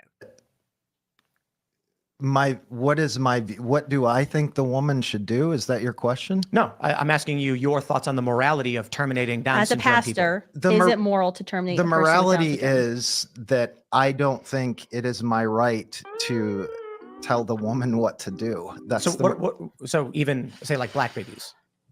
What about black babies? Like if a woman found out, he's just like, what about black babies? That she didn't realize, but she found out her baby was part black. Because the guy she was with was light-skinned, and she goes, "Oh heavens, no! I'm going to terminate that pregnancy. That's morally okay." Because of race? No, I'm saying she got pregnant and doesn't know. Well, right. Yeah. Like I'm saying, a woman. I have met women and who have a black pregnant, boyfriend who's and white, then she finds out that the person had a certain amount of a race she didn't like, so she decides to terminate the baby based on its race. I think that, like, there's no moral issue in regards like. You would say, I'm asking, would you say that for any or no reason at all, a woman could choose to end the pregnancy? Because the baby's black. Oh my God, he just said for any reason. That may be one of the reasons, but any reason. Just for any reason. Maybe she doesn't like it because it's a girl and she wants a boy. Or her life is in danger. Bro. No, her life is not in danger. We've given you the scenario. She doesn't want a black baby, and she's pregnant with a black baby. You're saying she should have the choice. Even if you are saying, or you're going to stand on that she should have the choice, we're asking about your opinion. I think I missed this one. Jack was saying, historically, when humans start deciding who is and isn't a person or who is worthy, bad things happen. I agree. I agree. I gotta go baby steps. Pun intended. And yeah, there you go. There you go. There you go. There you go. Any of these things. What is your opinion, Pastor? Not as what is the Icelandic law? Not what do you think the woman should do? What is your opinion as you being a person? Maybe they have to go, if you were a woman and you were pregnant and this were the situation, maybe they have to go that far. But baby steps indeed. He wants a boy. Or her life is in danger. No, No, for we any get reason. that. We agree on that one. My question, I think we all agree on that. That's my point. What? Stop bringing it up. Is that we all agree with abortion. yeah, Well, we yeah, wouldn't call that an degrees. abortion because when you're talking about and Right. And so we agree in degrees. So we're trying to determine where is your degree? Not like bachelor's degree, but what is the degree of abortion that you are okay with? you're talking about a life-threatening circumstance for a woman. When you talk to OBGYNs who treat women, I actually speak on campus with a former abortionist who's an OBGYN in Northern Virginia in the DMV area. It's not considered an abortion, the direct intentional killing. It's a fetal maternal separation, and you may have to birth the child earlier than you want. You keep the woman safe and throughout the pregnancy. You give the child, every chance to grow, especially their lungs to develop. You'll probably give the mother steroids to try to quickly develop the child's lungs. You have the NICU there. You birth the child, and you hope, and if you're religious, you pray that the child has the medical technology to survive. But that is fundamentally different than intentionally saying, but this is I'm going to choose to kill you. Because everyone agrees we don't want moms to die. Exactly. The question is, I understand the pro-life position very much. I think most people do. That's why. Oh, so Yusuf saying the woman is a joke. Okay, why is the woman a joke? I don't really have more to elaborate on what you're saying, because you're saying preserve the baby at any cost we can to try. We get it. If the mother's life may be lost, we'll try to save her. Probably. On the pro-choice side, I'm trying to understand if there are any moral issues pertaining to it. So yeah, this is why it's alarming. This is why it's alarming, because there are multiple congregations, according to his website, that he speaks to, and they see him as a leader in morality, in spirituality, in philosophy, in these things. Why is that not a very, very bad thing? We don't want people, even if you are pro-choice, even if you're pro-abortion, this is not the type of person that you should be listening to for anything at all. Just so this guy's not a shepherd. He isn't brave. He's a lukewarm poser. Oh, dilly to that. Hell yeah. It's sad. It is sad. I'm trying to understand if there are any moral issues pertaining to it. So there's a few degrees. There's a woman, for literally any stated reason, can choose to end her pregnancy. That is her choice. Is that something you agree with?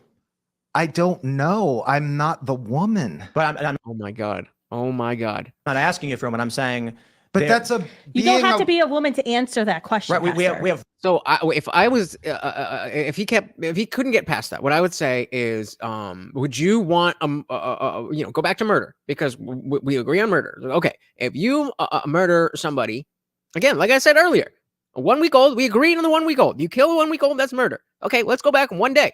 Fine, let's go back one day. It's not hard for him to have an opinion on somebody else's person, except in the womb. I think you might. But the answer is quite simple. I would say then. I think you are answering it. Yeah. If a vote was presented saying women have the right to choose to get an abortion whenever, you would vote yes. Even if the baby is Down syndrome. No, just generally speaking, you would vote That yes. vote is not extended to me. That's It not is- the way. it- What do you mean? What do you mean it's not extended to you? Okay. All right. No. Yeah. No. We don't live in a constitutional republic. We live in, maybe he thinks we're already there.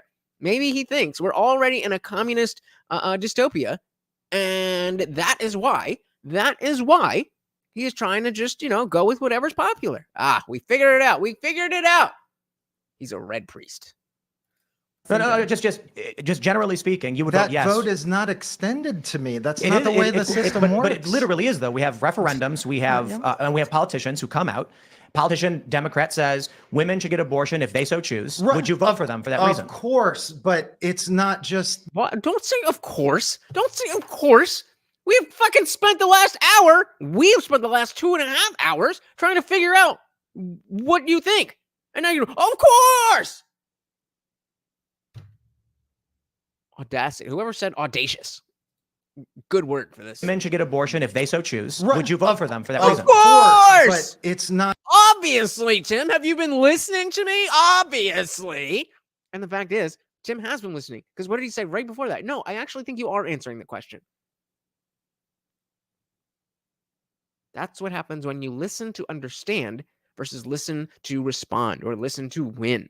Not just their candidacy isn't just abortion, it's all of the other things, and that is the issue, is that we make who we're going to vote for just about abortion. Or Who said that? Who said that? Just and again, this goes back to that mentality of everything exists in a vacuum. So because we're talking about the vote on this abortion or this abortion issue, then it doesn't apply to everything else because we have to vote on those things too. That's not part of the question. We're just trying to understand, do you personally think this is okay? Or when does it stop being okay? And he just cannot get there. Right. But Well, this it's kind of is a fundamental question. Do you think you have the right to kill another human being? Well, if you can't but- answer no, that question, but we're arguing correctly, Yup. the go for it. morality of specifically one particular issue as it is under the law without the Supreme Court not having answered the question of personhood as it pertains to this. So yes, it is. why in is law. the law what it is right now? though? But I suppose then what you're saying is you abstain from that vote. Is that what you're saying? No, Exactly. Does God say stealing is wrong? I don't know. I'm not God. stupid. Perfect analogy. Yes, it is MILQUE. Thank you for the correction. I'm saying that the reason we're having this discussion is because we live in a democracy, and our Representative choices, Republic. our votes, the things we are passionate about or opposed to, our country is a reflection of people who participate in the political process. I'm gonna get And the reason that this is in this state right now is because people are continuing to voice what they believe in. And one of Except you. You have not, until, of course, 53 minutes into the thing, you have not voiced what you believe in. these things will win out in the future Yep. if democracy functions as it I'm should. gonna help everybody listening right now because I already know people are saying we're not a democracy. That's right. Sure. We are a constitutional republic. We're a republic. constitutional 100%. republic, but what people need to understand is our form of governance is known as liberal democracy. That's right. So it's like we just need to draw the distinction That's right. between Thank are we you. talking about the broad system of a constitution with rights? This is Mhm. called liberal democracy, but our form here is constitutional republic. Yes. in the nuance. We place our votes in people who then go and vote for us. Right. So Yeah. so my question is, I'm trying to figure out your moral position. I'm on a trying to question. say it starts with me Mm. and how I choose and how I vote. Okay, so that's what we're asking about. How do you choose and how do you vote? That's the question. That's the only question we've ever asked you. So great. If it starts with you and how you choose and how you vote, let's start there. Do you think And just- Jesus Well, can would we, say like, that? hang Hang we on a just- second. My vote is one vote amongst millions, right?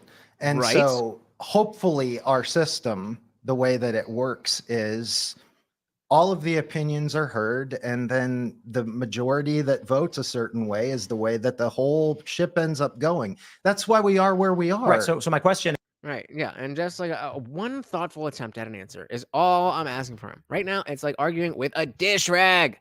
And, it absolutely is frustrating. But that is why I felt that this was relevant, because there are people who are more passionate than our reverend friend and even less educated.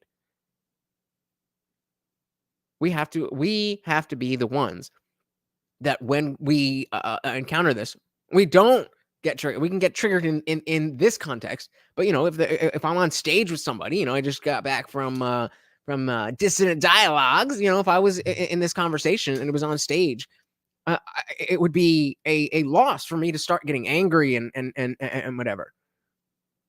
But these people exist. We, as those who know better, have the unfortunate responsibility of having to deal with people who are dumber. It is what it is. Definitely a comrade. Why does his vote count as much as mine? Maybe we really do need IQ tests for voting. I've been saying it. I've been saying it before Vivek even said it. I've been saying it. Complex said if he acts on what he really believes, then he shouldn't vote. I'm sure that once that was pointed out to him, he would somehow disagree. Of course. Is the way that the whole ship ends up going. That's why we are where we are. Right. So my question is, how would you vote when it comes to your vote? Yes, you are. Even though it doesn't matter, and there's millions of others, we understand that. We just want to know, what direction are you voting? Saying you have no opinion on whether women do or don't get abortions, or whether it is or isn't legal. I'm saying that I doubt my own. It's a yes or no question, dude.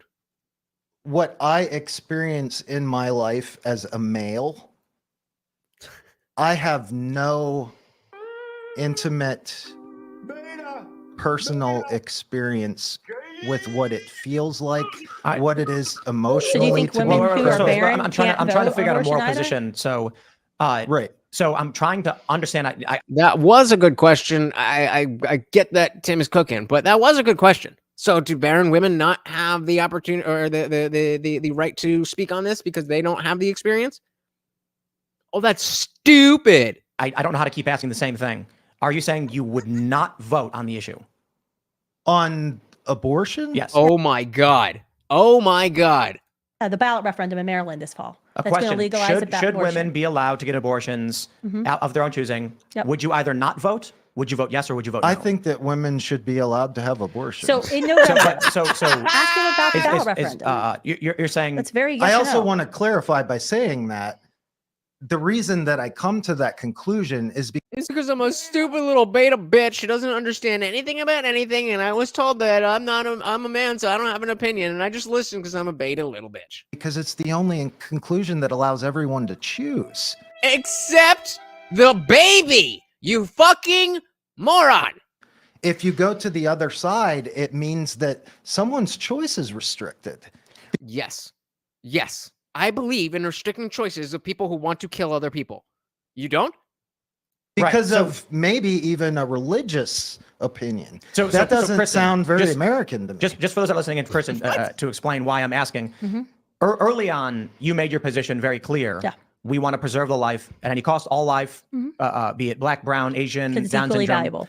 Guys, we got 14 people in here and just 12 likes. If you do me a huge favor and hit that like button, it helps so very much. And hit that subscribe while you're at it live every Monday, Wednesday, Friday, 8 p.m. Eastern. Thank you so much. I don't think, Ryan, you've given us a clear answer of your position. Nope. And I'm trying to understand where we are, because it's hard for me to suss out what the debate is if I don't know what your moral position on abortion is. I'm trying to say that I think a woman... Stop trying to say anything and just answer the fucking questions. What you're trying to say is not coming out very well. So just answer the questions, and then we'll understand what it is that you're trying to say. That's how conversations work. Yeah, exactly. But well, that's, you know, they got to whatever they choose, you know. Hey, look who we got in the building.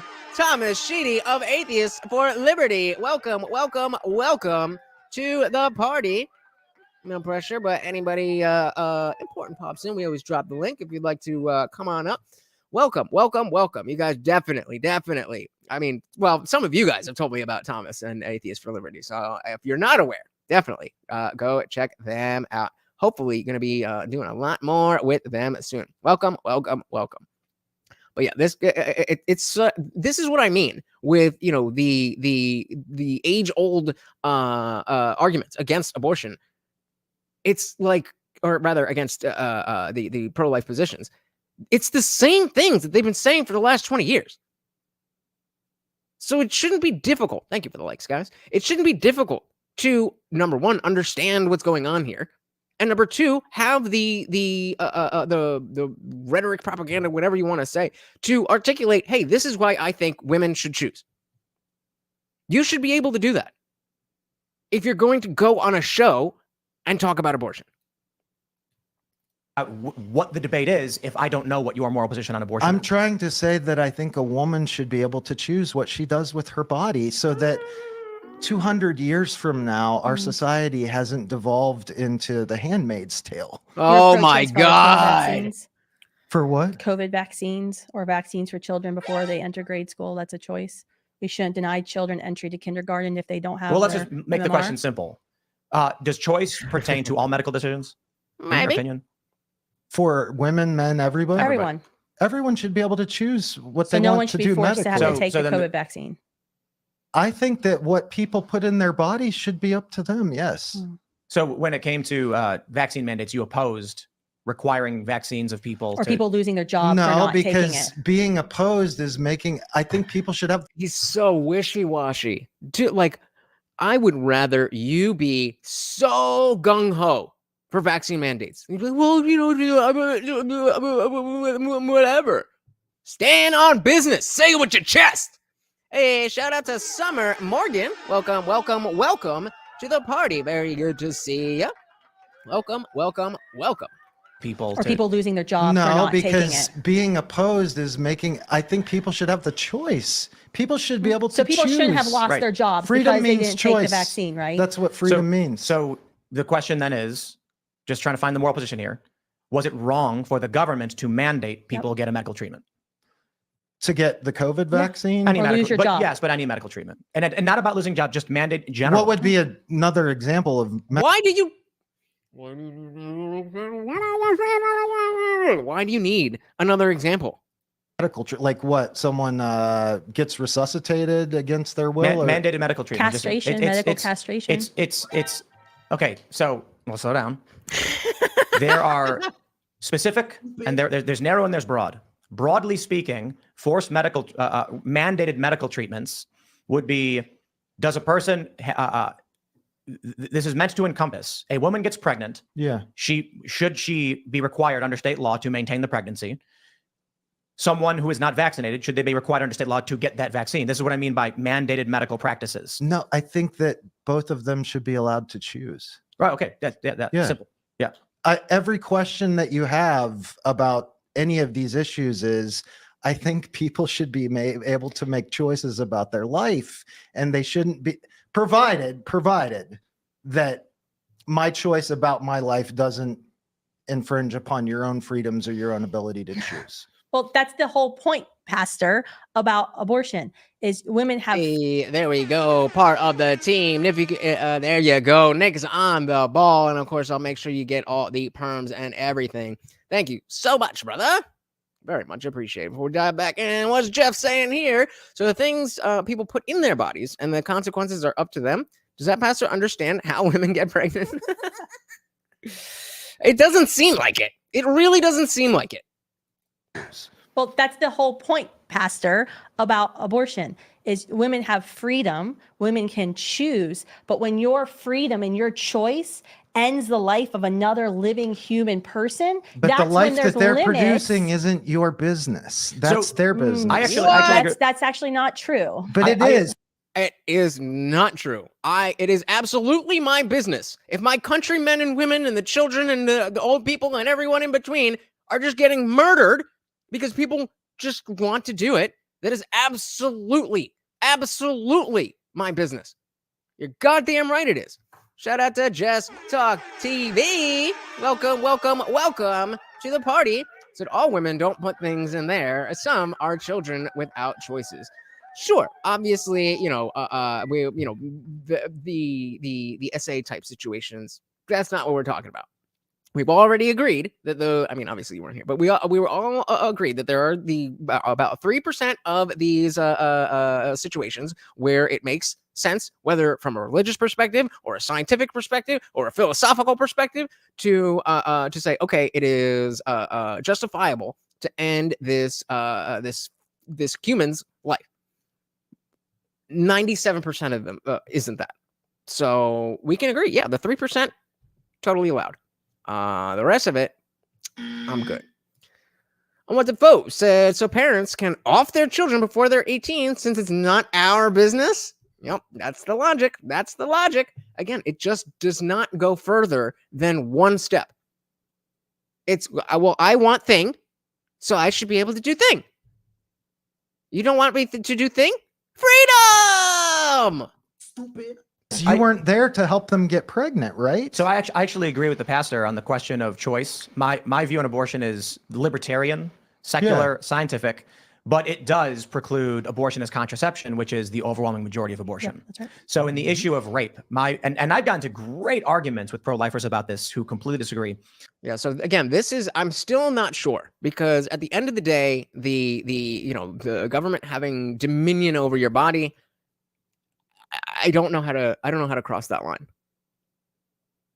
I'm not comfortable saying that the government should have that right, because just like every other government, right, it's going to go too far. And we think about the idea of, like that we want to save human lives and this and that and whatever. But there's pros and cons to each situation. What did you do with the blanket? Messing up my set here, bro. I believe that the rape and incest exception violate the moral tenets of the pro-life movement. It makes no sense to say that a baby is alive and its life should not be taken, but because of the circumstances of their conception, they can be It terminated. doesn't change the child's value. I disagree with that. However, from a secular constitutional perspective, I do not believe the government has the authority to mandate a woman who never consented to giving her body to someone else be forced to carry that life. So that's the part that's just, I don't know how you get past that. That I understand the notion that it is a life, that the child didn't do anything wrong, that the mother didn't do anything wrong. But if she doesn't want that, if she never consented to having her body used that way, how can we mandate that? Which creates the there he is a simple row-ish kind of answer. If I were on the Supreme Court, I'd say abortion as contraception is unconstitutional. Yep. The idea that a woman would consent to allow life into her body and then seek to terminate it is selfishness. Well, it's unconstitutional. It's you made if you agree to give your body to another person or open the door for that, and then create a 9-month dependency or some slightly less between 6 and 9 months, and then decide to terminate that life after you're coming into this consensual agreement, well, that's now you violating the life rights of this other being. No. So shout out to our boy Guam Tech. Welcome. What are you thinking about all of this? Oh man, like I was saying earlier, this guy doesn't exactly do the best job of being able to like make the pro-choice side look any better than, I mean, a lot of the wokies out there and stuff. Like it just basically is one single talking point repeated over and over again constantly, and that is supposedly supposed to do all the hard work. Yeah, and I mean, where do you stand on the rape exceptions? It's so hard for me to actually say because I'm a man, and I can't really have an opinion on this. No, honestly, I want to say that I do think that there should be an exception. I haven't really thought it all the way through, but my wife has talked to me about it a little bit. We've kind of gone back and forth a little bit on our opinions on it, and she's made really good points on it of just basically what is it, Kristan is saying, of just like, why would you basically take it out on the baby and stuff. But then I saw that, I think it was Trey, that it ended up saying that one of his cousins, was abused because of that sort of thing. And it freaking sucks, man, because that is a real thing in the world, And I hate this answer because it can be used for anything, but I do think more education in that realm would probably help. Maybe helping women understand that, like, this isn't your rapist. So I think that would be able to help a little bit. I don't think that it's like the only answer. That especially, if we're going to be talking about things in a religious context, I'm obviously not religious, but a lot of this conversation has been framed that way. And if the experience is, cause I think that it would be uncommon in terms of the percentages of rape babies, how often that is. Now, I would assume that it's significantly higher than just non-rape babies. But again, that comes back to like, now we're saying because this person had a bad experience, like I got beat as a kid, it wasn't fun, but like same. I'm still glad I'm here right now. So I get it, but I don't think I can go that far. So one is the idea that just because a particular child has a particular experience doesn't mean that if it was inherent to, having a rapist child, that you were, that it would fuck your mind up some way, and you're only seeing him and you're being re-traumatized by it. Like, okay, then we're having a different conversation. But that's not, how many people, unfortunately, do get raped and have the child and grow up to love that child and don't see anything negative. Well, not any, but you know what I mean? Right. And that's why I lean so far into the idea of like, there does need to be options. I don't want to take options away from people, but I do want to have limits on those options so that it stays within moral grounds. Like what I was saying. I'm sorry, go ahead. Well, I was just going to say there are already a lot of options. People just ain't using them. Using what is it? AIDS addiction or abortionaid.org. Yeah, and to be completely honest, my full stance on this is that I do think that we are way past the point of morality. Like, I personally believe that, like, once there's a brainstem, once there's like function happening, and it's not just cells and whatnot, then yes, that is, in my opinion, a functional human. Right. It's well on its way to being a human being.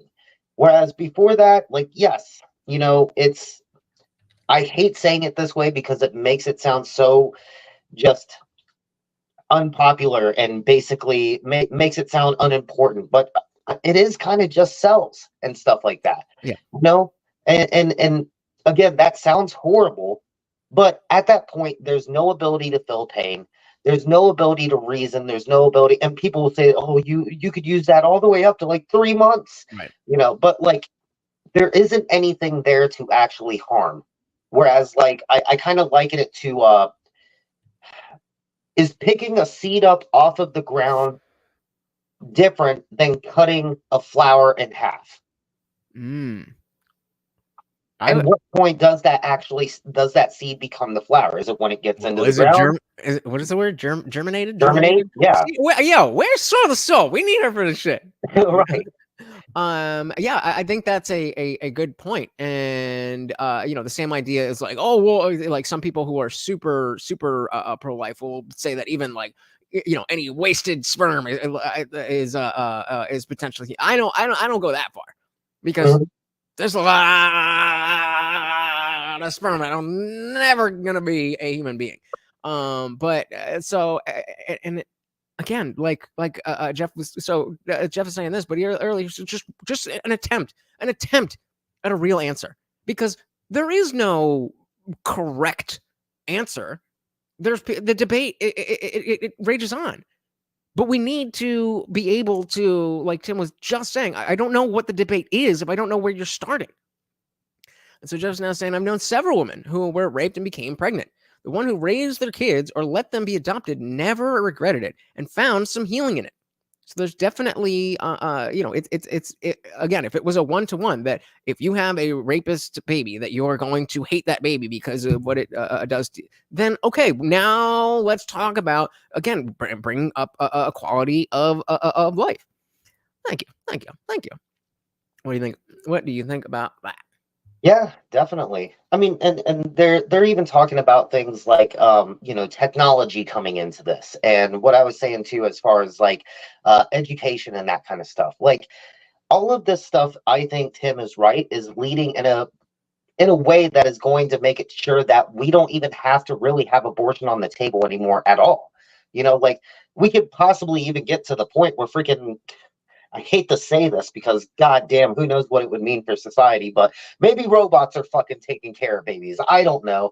But like, why kill the baby off when there are options to be able to still have the child and make sure that it's taken care of, but it's not taking away from you. Right. I completely agree. Yeah, and just saying, if society wants to force women to have babies, then they need to address the high mortality rates during childbirth. Our rates are higher than other first world countries. So, one, I definitely think that there's no issue in addressing high mortality rates. However, ain't nobody forcing anybody to do anything. Unless we are talking about rape, then ain't nobody forcing anybody to do anything. You are a grown man or woman, and you know exactly how conception works. So we ain't got. I did want to say something too, as far as I don't know about the mortality side of this, but the at least birth like problems and stuff like that, and as far as giving birth and everything like that, a lot of that does have to do with the way that the medical system is set up and how people give birth in the hospitals, the kind of drugs that they have to take and everything like that too. There's the whole reason my wife and I ended up having a home birth. And when we got our midwife, she ended up explaining all this to us, like something as little as the way that they have the woman sitting and how she's giving birth that way with her legs up in the stirrups and all that shit. That is actually really fucking bad. You're supposed to just be like crouched over like you're taking a shit, no? Or basically, or like on all fours. Yeah. But yeah, the way that they do it, it literally changes the canal and the opening into like a V shape. So like imagine pushing a goddamn watermelon out of something the size of a lemon through a V. Like, of course that's going to be a problem. Yeah. So Beth Ann says, if she's talking, I assume that she's talking to Jeff, saying, "I've never heard a pro-lifer say that. You're talking to some weirdos. If a woman keeps the baby after a rape, the woke have been known to call them nasty." And that makes a lot of sense because of the fact that they don't find value in human life to begin with. It's just it's something that they're forced to have. It's something that is baggage. And so that is why the perspective of wanting to protect that and preserve that as a man who can't experience pregnancy, that's why a lot of them feel like, oh, well, this has nothing to do with me. The value that we place on human life and society has nothing to do with me, which is insane. Yeah, and it seems like they've taken the value of something like giving birth or creating life and whatnot and moved it to the only value that women seem to want to have anymore on the woke side is what their fucking parts can do. Like, it isn't anything about like the actual like miracle of life and stuff like that, or becoming a mother or a parent or a responsible human being. It's all about just like, can this go in here? Should this thing come out? Like it's all about just what it can do. Yeah. And so Jess says, so a woman who doesn't want to have babies should never put out to their husbands? We got, I don't know what that is, but we got IUDs, we got injections, we got oral contraceptive pills, we got vaginal rings, we got barrier methods, we got tubal ligation and vasectomy. There are many ways to have sex and at least raise the chances that you're not going to get pregnant. And then if you are in a marriage and you do get pregnant, that should be a good thing. So again, you're framing this as something that someone is being forced to do, when number one, it's a choice, again excluding rape, and two, it's genuinely received as a good thing. We'll probably attack the great Griffin for being a single mom. I mean, you got a point there. I'll definitely give you one for that. But yeah, I mean, that's just a non. Their contraception is available. If you are in a marriage and you have a child, then what are we doing? Yeah, get your tubes tied, get a vasectomy. Like, there are options. If there were no options, we would have a different conversation. And I would hope too that you would at least have the conversation before you got married. Like, hey, we're probably not going to have kids. Mm-hmm. Yep. They don't know anything about that. Yep.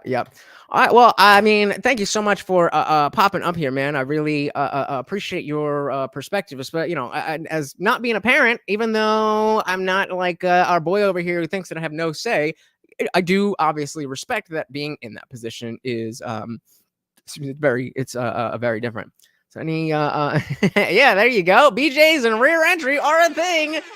There you go. Dilly to that. Want to take any closing words for the people?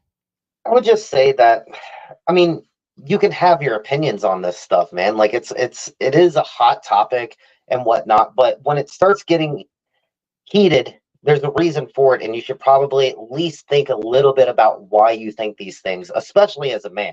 You know, you shouldn't go into these things just basically just pushing off any kind of reason that you might think these things just because you don't supposedly have a say in any of this. So I don't really have the most well thought out ideas on this stuff, but this is why I come to this channel. I want to try to have more perspective so I can fill myself out a little bit more. So yeah, man, be open to the conversation. Don't just push whatever the hell it is that you're thinking the entire time.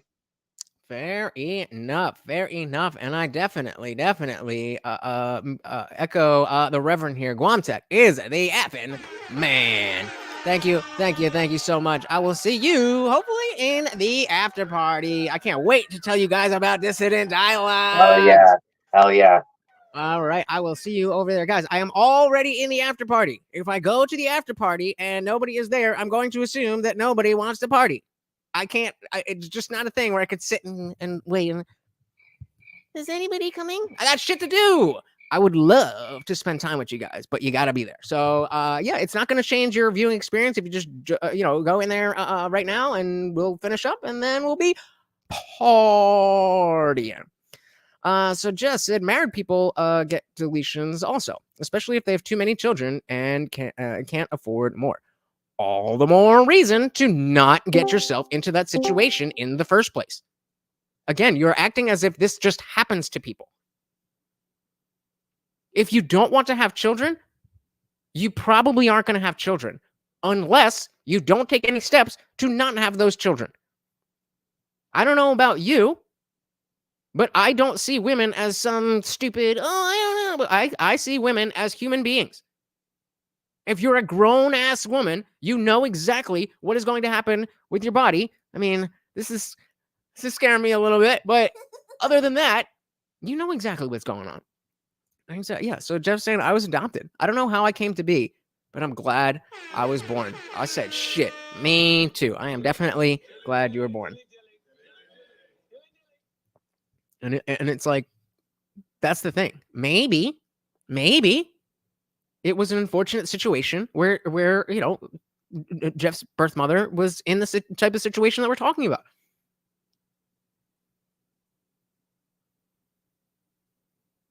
But he's here. He's happy. So if there's one person who is glad they're born despite their circumstances, then I don't really know what we're talking about. Because the idea is that we all have the inherent right to life. And I just hopefully I hope that I hope that continues. I hope that notion continues, and when it does come to a vote of some sort, that it's just like slavery, where okay, yeah, we're gonna look back on this time and be like, damn, they were really just like murking babies left and right. But we're gonna be the ones to stop it. So that I mean, I shout out to. I mean, we got pretty deep today, guys. But I wanted to come back in swinging. Where am I? Is it though? Merch. You can get your own at theindianjesus.com. But yeah, it was great to be back. I missed you guys on Friday, even though we did some of the streams. If you didn't check anything out, we did talk a little bit about what was going on when I was at Dissident Dialogues. But yeah, I glad to be back. Shout out to Tom from Atheist for Liberty. I just signed up with them last night. I'm definitely going to be making some contacts, and unfortunately, we're going to be talking a lot more about religion. But I do want to do it in a way that honors the dynamic that we have.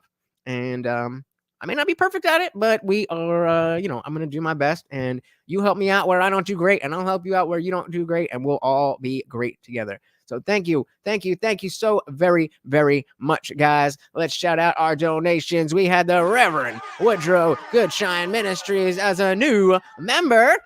We had our boy Unwanted Foe agreeing with Seabass. Always must be noted. And then, just in case, and just in case Morty needs an abortion in the future, we had our boy Zippy DSM Lee with the 3 Rumble rants. And I think this was a comment of the night, right? Yeah, and a comment of the night doing the damn thing. And of course, our sponsor of the stream, Guam Tech. Thank you guys so very, very much for hanging out. You guys know how much I love you. And I just want to tell you one more time, I fucking love you guys. You are amazing. I love that you could be you could be spending this time doing anything else. And the fact that you're here watching me, engaged in this stuff, it means the world to me and to Morty. And like I say, guys, we are so much closer to the beginning than we are to the end. We only just begun. So make sure you hit that subscribe, all of that good stuff. You know I am live every Monday, Wednesday, Friday, 8 p.m. Eastern, and sometimes whenever I feel like it. So hit that subscribe, ring the bell, and you will never miss an Indian Jesus live party ever again. Until next time, guys, I am out of here. Peace.